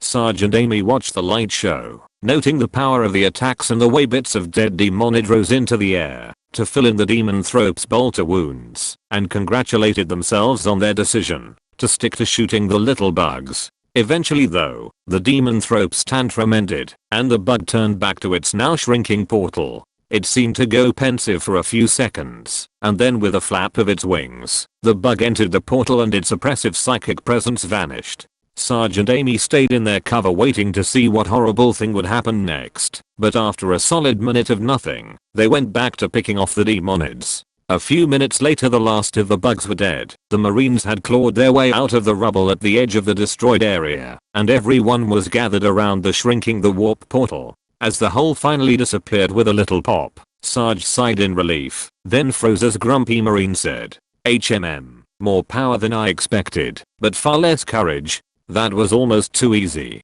Amy got as far as you just had to fuck before the nearby mountaintop exploded in green light. The green light was followed by the familiar psychic screeching, and the appearance of a rift in reality large enough to peek over the top of the mountain. Sarge sighed and facepalmed, while Amy decided it was time to boost morale via friendly insults, specifically ones targeted at the Grumpy Marine, and whatever retarded chapter of retard spawned your retarded ass. The black and white Space Marine didn't seem to take these completely innocent comments very well, but before anything could come of it both Sarge and Amy were yanked off their feet. The apothecary and heart marine tucked the two guardsmen under their arms like fussy children and began running up the mountain at a pace that could be described as terrifying. Sarge, possibly because he was far less of an asshole, was carried facing forwards, which meant that he was able to watch as the mountain top grew a layer of flesh fungus and a tide of mutated gaunts poured over it. He briefly considered picking a few of the bugs off while the apothecary ran, but gave up after an especially large jump jammed his carbine scope halfway into his eye socket. Amy just swore at the heart marine and promised terrible vengeance for such undignified treatment. The ride ended when the first of the demonids came into range. Sarge was placed on a boulder with a good view of the bug-covered slope. Amy was unceremoniously dumped onto the ground, and the three Death Watch Marines began advancing towards the glowing mountaintop. Once again, it was a matter of Sarge and Amy providing covering fire while keeping their heads down, but this time the rough terrain and large number of hostiles meant the Astartes' attack was more of a slog than a blitz. Not that the lack of speed made it any less impressive. These are the Emperor's Angels of Death we are talking about. All three of the Death Watch Marines collected more kills than Sarge, while simultaneously dealing with enemy attacks and climbing a bloody mountain. If it weren't for the fact that Amy's sniping skills, not to mention her techno-heretical armament, managed to keep her in the lead on points, Sarge might have had to admit that honest guardsmen couldn't compete with genetically engineered super soldiers. Anyway, the advance to the top of the mountain went off with only 2 or 3 sketchy moments. The worst of which was when the grumpy marine let himself get flanked by a bunch of mutated gaunts for some reason. I mean seriously, he just stood there like an idiot pawing at his belt. It was like he forgot how many grenades he had or something. Amy had to pull off an absolutely amazing barrage of double kills to keep his stupid ass bug free. Aside from that, the time when one of the larger demonids almost managed to sneak up on Amy before Sarge noticed it, and the incident with the looser than expected boulder, the advance to the mountaintop went smoothly. Of course, you know what Murphy says about attacks that go really well. Okay, well, technically what happened wasn't an ambush, so maybe the old adage isn't perfect, but the end result was about the same. The top of the mountain was a smallish plateau with a bunch of CNC antennas on it, plus a growing rift in reality and an irritable demon thrope. The 3 Death Watch Marines advanced right up to the edge of it, cleared out a last wave of gaunts, and then all 3 prepped crack grenades and vaulted up over the lip of the plateau. Neither Sarge or Amy could see what happened next, but at least one of the grenades must have stuck its target, because the demon thrope let out a mind-rending screech of pain. Unfortunately, it also let out a blinding blast of green energy which shook the entire mountain, guardsmen included, like an abusive nanny. Sarge wound up lying on his back, blinking and trying to remember what he'd been doing, and then flinched as something large flew a few meters over his head. He reflexively turned and watched as the object sailed a few dozen more meters, clipped a boulder, cartwheeled up in a short arc, landed with a crunching sound, and finally skidded to a halt. Sarge blinked again and idly wondered why the unidentified crashing object looked so familiar. Then his dazed brain kicked back into gear, put 2 and 2 together, got 5, decided that was close enough, and signaled his mouth. Holy shit, it's raining space marines. Amy, who was even more out of it than Sarge, moaned and crawled into cover underneath a nearby boulder. Not because she understood a single word of what Sarge had said, but because taking cover was the guard-issued response to confusion and incoherent orders. She huddled there for a second, clutching her head and wondering why she'd ever left her regiment, and then registered what Sarge had said at about the same time as the dazed non-com realized it himself. Both of them jumped to their feet and ran downhill towards the crumpled form of the Marine formerly known as Grumpy. Actually, the former was premature. When Sarge reached the battered Marine, he was still breathing and in possession of over 3/4 of his appendages. It was hard to say whether the missing foot was due to the blast, the fall, or the pack of demonic rippers that had started gnawing at the Astartes while Sarge was staggering around, but it's not like it really mattered. After some initial clearing, Amy began picking off all nearby bugs, while Sarge propped the wounded space marine up against a cover-providing rock and tried to decide what to do next. His thought process was interrupted when the rock exploded. For the second time in 5 minutes, Sarge found himself on his ass, wondering what the hell was going on. This time though, the sight of the demon thrope drifting down the mountainside shook him out of it. He staggered upright and analyzed his current situation with the speed of the truly desperate. It was a complex tactical situation. Sarge was bleeding, slightly burned, and had at least one broken rib. The Space Marine was still unconscious and was now slightly less than 3/4 intact. Both of them had been flung a few meters down the scree slope and were now at the top of a 20-meter cliff. Friendlies wise, Amy wasn't anywhere to be seen, and neither were the other Death Watch Marines. As for hostiles, all the little bugs in the area were dead, but the Demonthrope appeared to focused on the wounded Marine and was gathering greenish-black electricity for another attack. Finally, the only option for cover was a smallish pile of rocks a few meters away, which was way too far to drag a ton of power-armored Space Marine. It was a tricky situation. In fact, it was the sort of tactical problem that a tribunal of senior inquisitors might spend an entire day and a half arguing over. Sarge didn't have that sort of time though, so he responded to the complex tactical situation by pushing the Space Marine off the cliff. Despite the apparent retardation of this plan, it worked. The wounded Space Marine flopped over the edge a bare second before the Demonthrope's attack hit. Instead of being blown to pieces by a bolt of green lightning, the wounded Space Marine merely suffered a bone-shattering fall and downhill tumble. This was unquestionably a win. Unfortunately, Sarge wasn't in much condition to appreciate it, because it had taken him just a little too long to shove the heavy Marine over the edge. The blast caught Sarge in the back as he scrambled for cover, inflicting a few more shrapnel wounds and superficial burns in addition to knocking him prone. He struggled back to his feet as the Demonthrope screeched in rage and, deprived of its original target, turned its metal-covered face towards Sarge. The dazed non-com attempted to stagger the rest of the way into cover, realized he'd never make it in time, and raised his carbine instead. He got off only 3 shots before the Demonthrope's eyes flared. An invisible force ripped the gun up and out of Sarge's hands, and then began inexorably pressing in on him from all directions. It was at this point that Amy decided it was time to stop sitting around waiting for the Marines to show up and do something heroic. Over the last minute or two she'd picked herself up from where she'd been thrown, found a nice firing position, and watched the Demonthrope's attack in a desperate attempt to discover some sort of weakness. Unfortunately, it seemed to lack any giant glowing weak points, and while it had initially sported some nasty looking wounds on its front, remains of several demonids had risen up and filled in the holes in thoroughly disgusting fashion. So, lacking any ideas for how to kill a continuously regenerating creature that shrugged off bolt rounds and grenades, she settled for shooting it in the eye and hoping it was easily distracted. The Demonthrope screeched and released Sarge as the pulse round punched through the metal plate welded to its face and put out its left eye. It then turned towards Amy and then turned and caught a shot in its other eye. As Amy had suspected, neither shot did much to incapacitate the creature, but they sure as hell pissed it off. The rock that the markswoman had fired from exploded in a shower of semi-molten shrapnel, but by that point she'd already rebased. Amy popped up from her new position, landed yet another headshot, and then scrambled backwards over a ridge of scree, where she paused for a second before picking out another good-looking rock. She scrambled downhill, keeping the small ridge between her and the enemy, until she reached the rock, where she readied her rifle for another shot. It was then, as Amy rose up for her third attack, that she realized it had been really stupid to assume the Demonthrope would keep hovering around a few meters above ground level while it chased her. Amy peeked out of cover to find the Demonthrope a mere 30 meters above and in front of her, and with a corona of green electricity already gathered around it.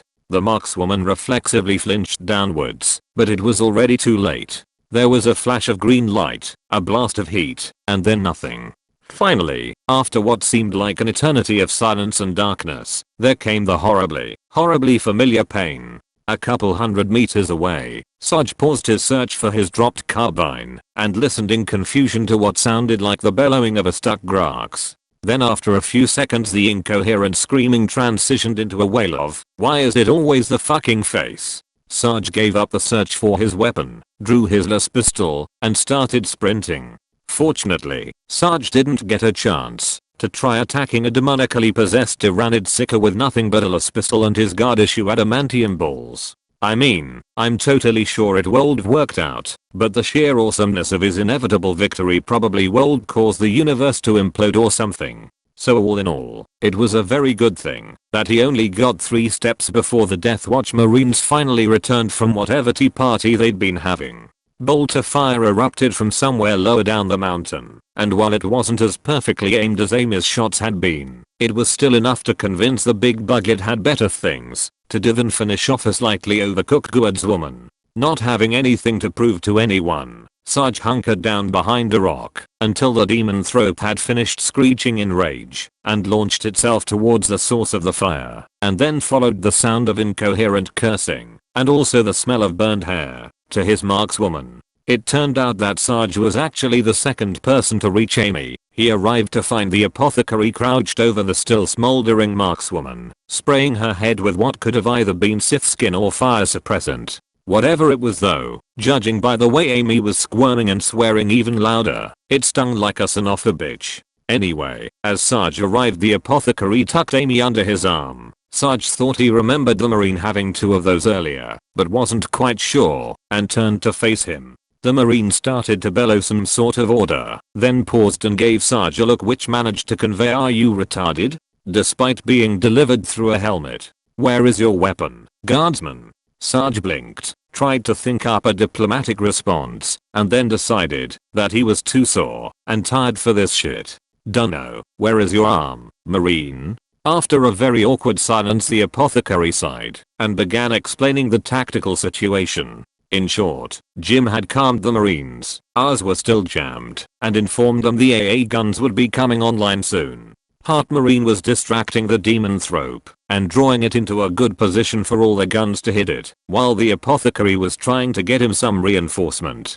Unfortunately, the apothecary had been disarmed, and running on stims. Grumpy Marine's diagnostic cogitator was reporting massive trauma and something like 50 broken bones, and Amy had been temporarily blinded. So Sarge was all there was, and he'd lost his bloody gun. Anyway, there was a bit of yelling, a bit of negotiation, a futile search for wherever Amy had dropped her weapon, and just maybe a small amount of theft. In the end, Sarge left Amy and the incredibly battered Grumpy Marine to the apothecary and ran down the mountainside armed with a far too large bolter and an oversized crack grenade. As Sarge quickly descended back down to the facility and desperately tried to avoid faceplanting as he did so, the Heart Marine was playing hide and shoot with the increasingly frustrated demon thrope. Sarge couldn't see much of the Marine, who was wildly dodging through the rooftop structures, but it was impossible to miss the lightning blasts, large-scale psychokinetic tantrums, and the occasional more demonic attack that he was dodging. All in all, it looked like an absolutely suicidal fight to get involved in, especially given how poorly Sarge's own attempt to do that sort of thing had gone. His back was absolutely killing him. Still though, Sarge had to do something to help, so when he finally reached the facility's rooftop, he propped the oversized bolter up on a chest-high pipe like it was a heavy stubber. Sarge planned out his escape path, took careful aim, fired and completely missed. By, like, 30 meters. It was pathetic. In what would have been the most humiliating experience in his life, if anyone else had been around to see it, Sarge proceeded to miss 2 more carefully aimed shots before giving up. He then switched the bolter over to automatic and attempted to lay down some orc-style suppressive fire. The gun, which had doubtlessly been forged by some master artisan and performed flawlessly in centuries of combat, jammed on the second shot. Swearing like only an oncom can, Sarge picked up the jammed bolter and threw it at the demon thrope. The heavy gun sailed a good 10 meters below the demon thrope and then bounced off a pipe and over the edge of the roof. When asked what happened to the bolter afterwards, Sarge told the apothecary that the demon thrope had used its telekinetic powers to snatch it from his grip. He didn't become aware that the rooftop's vid recorders had caught the whole shameful show, including his blatant lie, until far, far later. After spending a second cursing the stupidity of what he'd just done, Sarge drew his las pistol and finally scored a hit on the demon thrope. Unfortunately, las pistols aren't known for their ability to pierce demonically reinforced chitin, and the creature just ignored the pitiful attack as it continued trying to kill the Heart Marine. Sarge swore some more, tried to draw a bead on one of the warp fire-filled eye holes that Amy had punched in the Demonthrope's faceplate, and then nearly had a heart attack as 24 anti-air guns opened fire from every direction. Sadly, the hail of flak didn't immediately reduce the demonthrope to an airborne pile of demonically tainted chunky salsa. The creature took several hits, enough to kill anything that could really be called alive in the first place, but before it was overwhelmed it managed to furl its wings into a sort of shield and drop into the mouth of the crater it had originally exited the facility from. It didn't drop all the way down the crater though. Once out of the AA turret's line of sight, it spread its wings again and began regenerating its wounds. Sarge swore at the creature's refusal to just die already, but noticed that it was a lot more trouble healing itself than it had previously.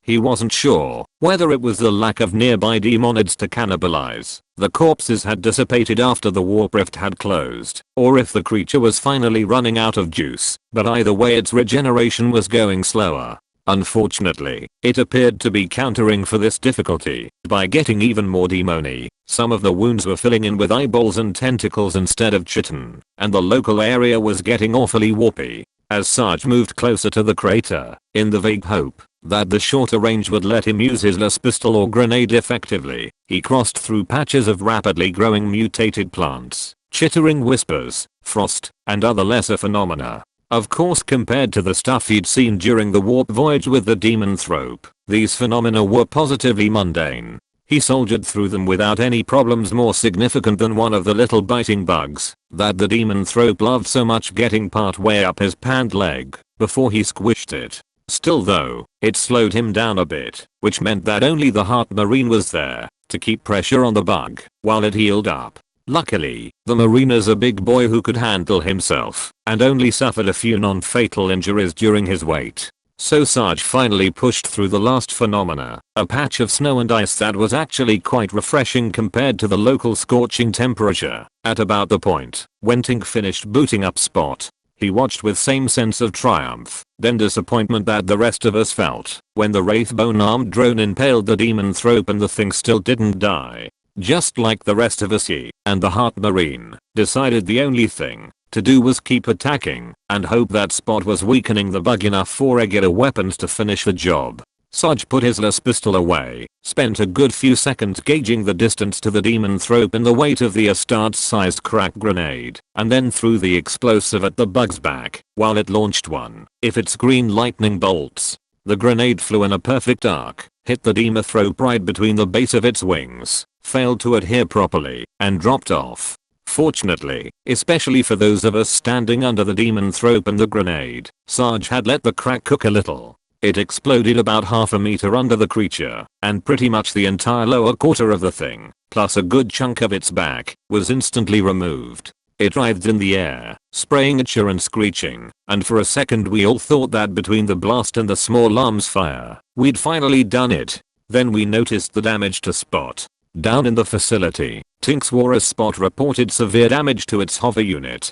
He desperately tried to use the drone's little manipulator arm to grab the something, but wasn't fast enough. The drone sank away from where it had been pressed into the demonthrope's underbelly until it was hanging by the spearhead at the end of the Wraithbone C suppressor. Sarge watched in alarm as the demonthrope's wings flared larger. Lacking any more useful ideas, he began firing his las pistol as fast as possible while screaming at the Heart Marine on the opposite side of the crater to kill the thing before the drone fell off. The Astartes responded to these unhelpful instructions by pausing for a second and then lowering his bolter. Seeing this, Sarge began to scream something impolite, but paused himself as the Space Marine suddenly exploded into a full sprint towards the demonthrope. The yellow-shouldered Deathwatch Marine charged forward, simply ignoring a lightning blast which ripped a large chunk out of his side. He reached the edge of the crater where, with an echoing shout of "We die in glory," he jumped and hit the demonthrope with a literal flying tackle. Then, with one arm and both legs wrapped around the creature, he reached down, ripped Spot loose, and then slammed a TAU drone spike first into the demonthrope's metal-covered face. Repeatedly. Now that was a sight to give us pause. I mean, who wakes up in the morning expecting to see a Space Marine beat a demon-possessed Tyrannid Seeker over the head with a TAU drone and a Wraithbone marital aid? Seriously, it was single weirdest thing we'd ever seen, and believe you me, that is really saying something. All of us stopped firing and just watched as the Deathwatch Marine went at it like a giant, hate-fueled anthropomorphic jackhammer. Each blow resulted in a pain screech and a flickering of the demon thrope's wings which dropped both it and the space marine increasingly large distances. The heart marine didn't let a little thing like gravity deter him though. He kept up his attack until finally, when they were both about 60 meters off the ground, an especially violent blow left Spot well and truly stuck, and the demon thrope's wings shrank to little black pinpricks. We scrambled back as the pair of them slammed into ground, with the space marine on the bottom, and with enough force to leave a power armor-shaped dent in the floor. Then after waiting a second to see if anything else would happen, Doc ran forward to check on the space marine, while Tink ran forward to check on Spot. The prognosis was grim in both cases. Doc was pretty sure that internal organs weren't supposed to be squeezing out through a wound in one side, and Spot's jury-rigged battery unit burst into flames when Tink touched it. Even worse, when the battery caught fire, the demon thrope's wings flared to about the size of a chicken's and the gore that filled the room began flowing towards it. Tink started running around trying to rig up a new power source, while the rest of us began screaming at each other about whether or not we should try to kick/stab/las pistol the demon thrope to death. Everyone but Tink was out of ammo before it regenerated and killed us all. We were so wrapped up in this that it wasn't until Fumbles mentally poked at us that we noticed the two servitors and a slightly oversized servo skull that had entered the room. As soon as we'd turned, and Twitch had been stopped from snapshotting anything, the big servo skull began transmitting a rather nasal voice. It welcomed us to the lab, informed us we were over 2 months late delivering the zoanthrope, and asked if we'd seen the Inquisitor's rosette anywhere, as he needed it for opening the rest of the stasis units and Doc, who still had the scalpel in his face, seized on the words zoanthrope, my lab, and stasis, and interrupted the skull. The medic, speaking quickly and rather incoherently, informed whoever was controlling the skull that, if they wanted their damned zoanthrope, we needed a C-suppressor equipped stasis unit, whatever parts Tink asked for, and another stasis unit to hold the heart marine, until we found the apothecary. The skull rocked backwards, probably imitating its owner's shocked expression, and began to respond before Doc cut it off again with a shout of now. This was enough to convince whoever owned the facility that we were serious. The servo skull fell silent and zipped away. Less than a minute later one of those prison cell cubes was carried through the hole in the wall by the giant man beast we'd seen in the middle of the fight. It was followed by some servitors carrying another cube and a wide selection of parts. With the help of the servitors and the giant, seriously, up close it seemed like a man-shaped BO tightened. The demon thrope was secured before its wings grew more than a meter long. The wraith bone was hooked up to the cell's power supply, and since it was thoroughly embedded in Spot, the whole battered drone was taped to the ceiling just above the cell's stasis field.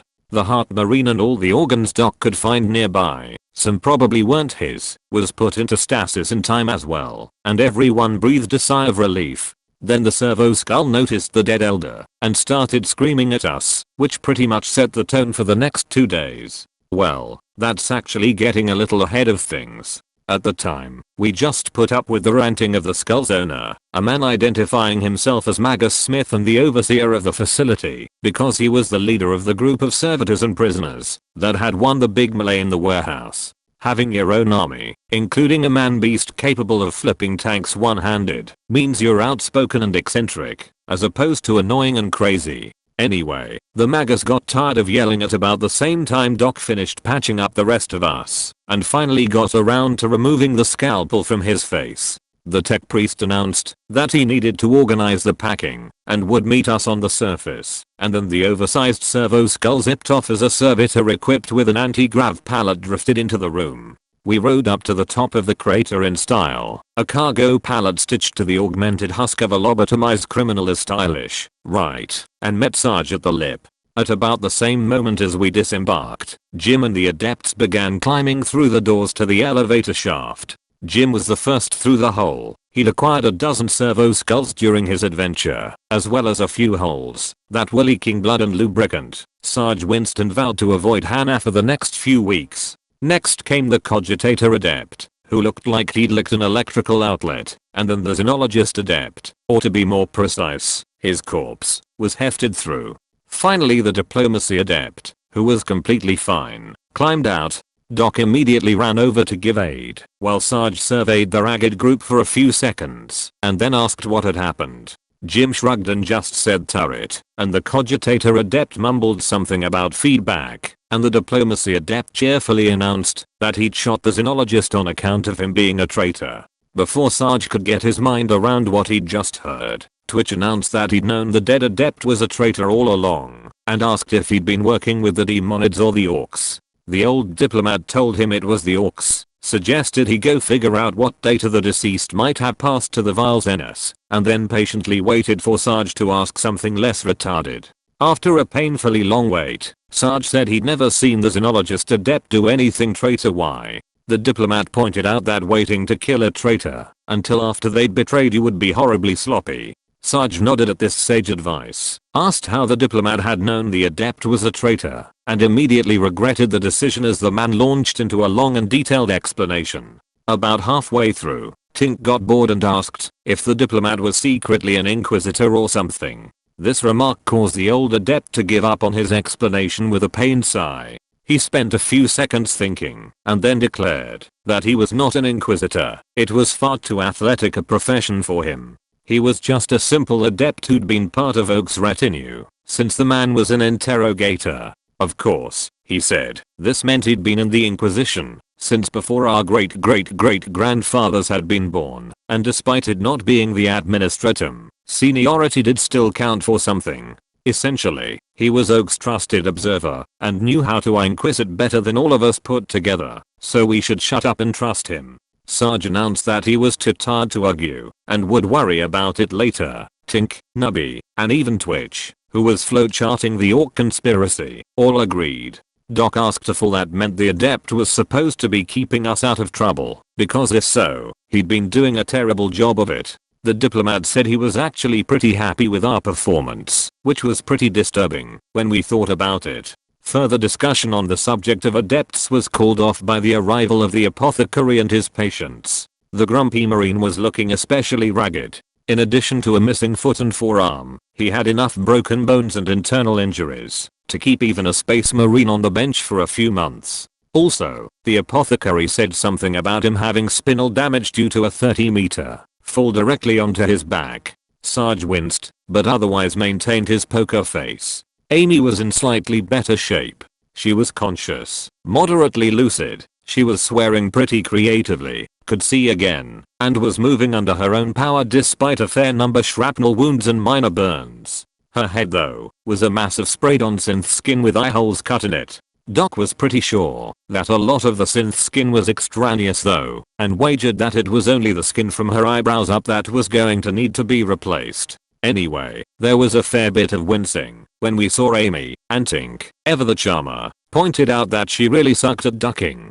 Twitch countered that she was actually pretty good at it, and she just had some sort of power that attracted energy attacks to the face. Nubby cheerfully pointed out that at least now she wouldn't have the skunk stripe, on account of how all of her hair would have to be regrown by the hospitaler this time.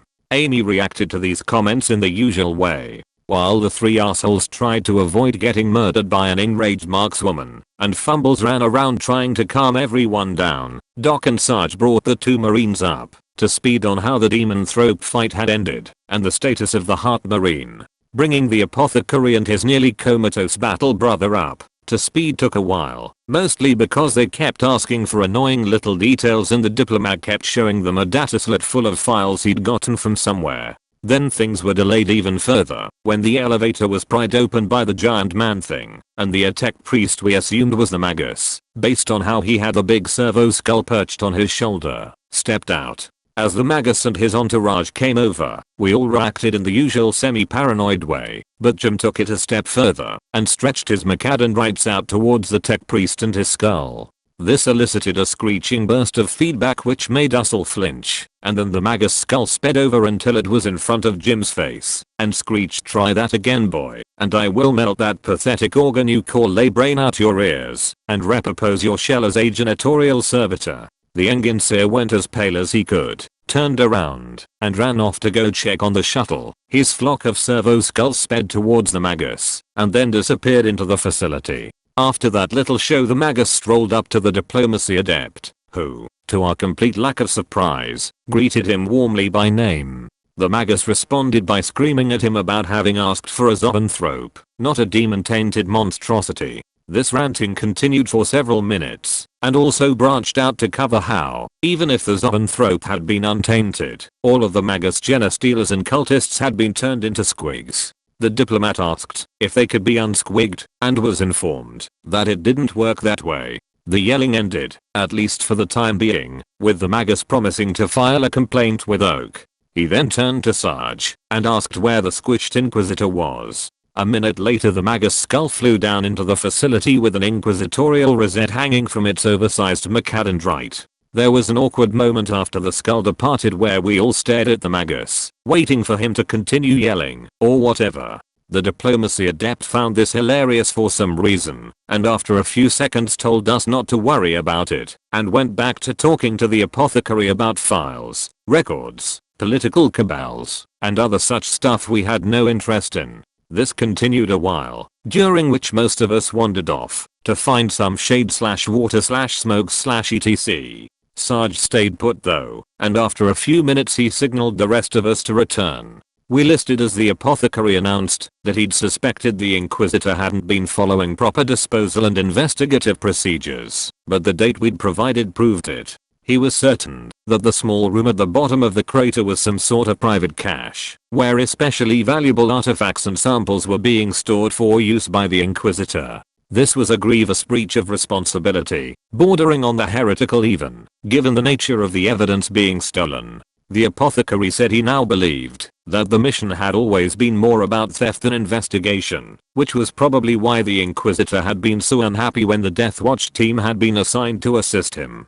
The diplomat smiled at this, and, as if prodding a promising pupil, asked the Space Marine what he was going to do next. The apothecary thought for a few seconds, and then declared that his assignment had been to assist the Inquisitor in his investigation, not to perform it on his behalf, after he'd gotten himself killed. This set off some sort of objection from the half-comatose grumpy Marine, but he was pretty incoherent, and the apothecary just tranquilized him and continued.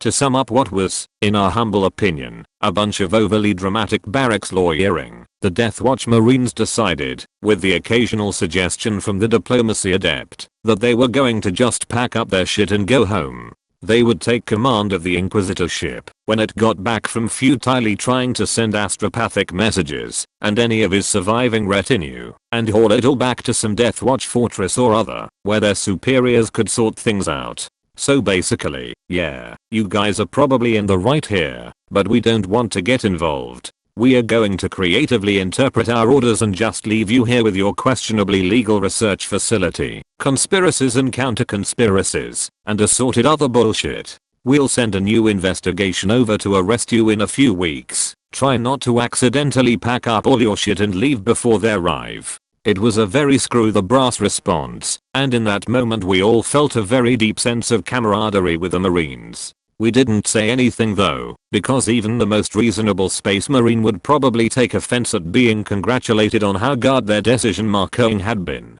Anyway, the Death Watch wasn't going to start any fights with us, and as an added bonus, the apothecary said he'd be taking Gravis off our hands. The Death Watch would handle the rest of his treatment, and get both him and the Emperor's scythes that we'd left stranded back to their chapter.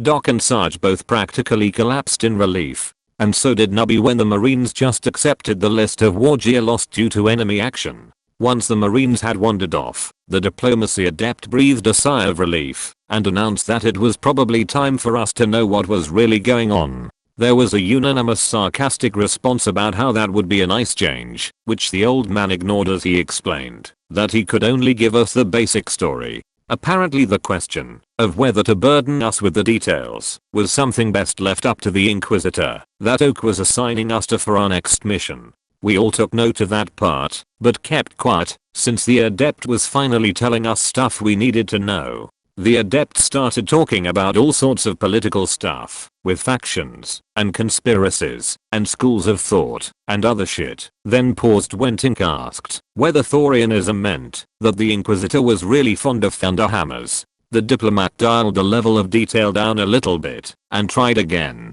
After 3 more attempts, all of which ended in spectacular confusion, the old adept took a seat on a pipe and restarted one last time. Look, ever since Oak first became an Inquisitor, he's been struggling against an enemy inside the Inquisition. We don't, or at least I don't, know exactly who these people are, but we call them, and their minions, the Susnevum Conspiracy, after the name of the school they tried to build. No, not Susnevrum, it's High Gothic. Please stop trying, just call them the Conspiracy. Okay, this obviously isn't getting through to you. Let's try this again with visual aids. You see this sock that I'm drawing an equals on. Hi, I'm a shadowy group of Inquisitors who have fallen under the influence of chaos. You can call me the Conspiracy. Hello, I'm Inquisitor Quirkus, but you can call me Oak. Hahaha, we are going to use inquisitorial resources to create a successor to the Cognity, which was an evil super heretic school for bad people. An evil inquisitorial school, you say? I'm going to stop you. Then take your plan and use it to make a good inquisitorial school. Take that. Curses. You and your retinue of brave, intelligent, and handsome individuals have foiled our evil plot. We will get you for this, Oak, and take the school back for ourselves. Not if I get you first. Take that, again. Ha, that was only one of our useless minions. We are far too evil and sneaky for you to ever catch us for real. No one is too evil and sneaky for me to catch. I'll track you down, even if it takes me 300 years. At this point Nubby interrupted to ask if Oak was really 300, and if that was the case, why did he look all young and normal while the adept looked like little old raisin man? The adept put the sock puppets down with a sigh and said that Magus Smith helped with that. Before anyone else could ask pedantic questions, the servo skull returned, and both the Magus and his giant man beast started moving again. They both strolled over the elevator and retrieved a mobile stasis unit that matched the one we'd seen in the cell we'd crammed the demon thrope into. As he brought it over towards us, the diplomacy adept announced that we could get the rest of our information from Inquisitor Sysitit. There was a brief period of confusion until the adept explained that Sysitit had been Oak's liaison to the Magus, not the Inquisitor who'd been compressed into a ball of gore. Anyway, the adept claimed that Oak had sent a message to the base saying we should be assigned to this Inquisitor after our delivery. Sarge looked at the orders and acknowledged that they looked pretty official, but didn't actually have any clue if it was real or not. The stasis unit deactivated, and the Inquisitor slowly sat up. He scanned the area, and then his eyes came to rest on Sarge. Realization hit them both at the same time. Oh, not you again. Amy, Tink, the adepts, and the Magus all watched in confusion as the rest of us alternately groaned, swore, and cursed ourselves for not remembering that Sysitit had been the name of the second interrogator we'd ever been assigned to. Thanks for watching. Subscribe, you be whole.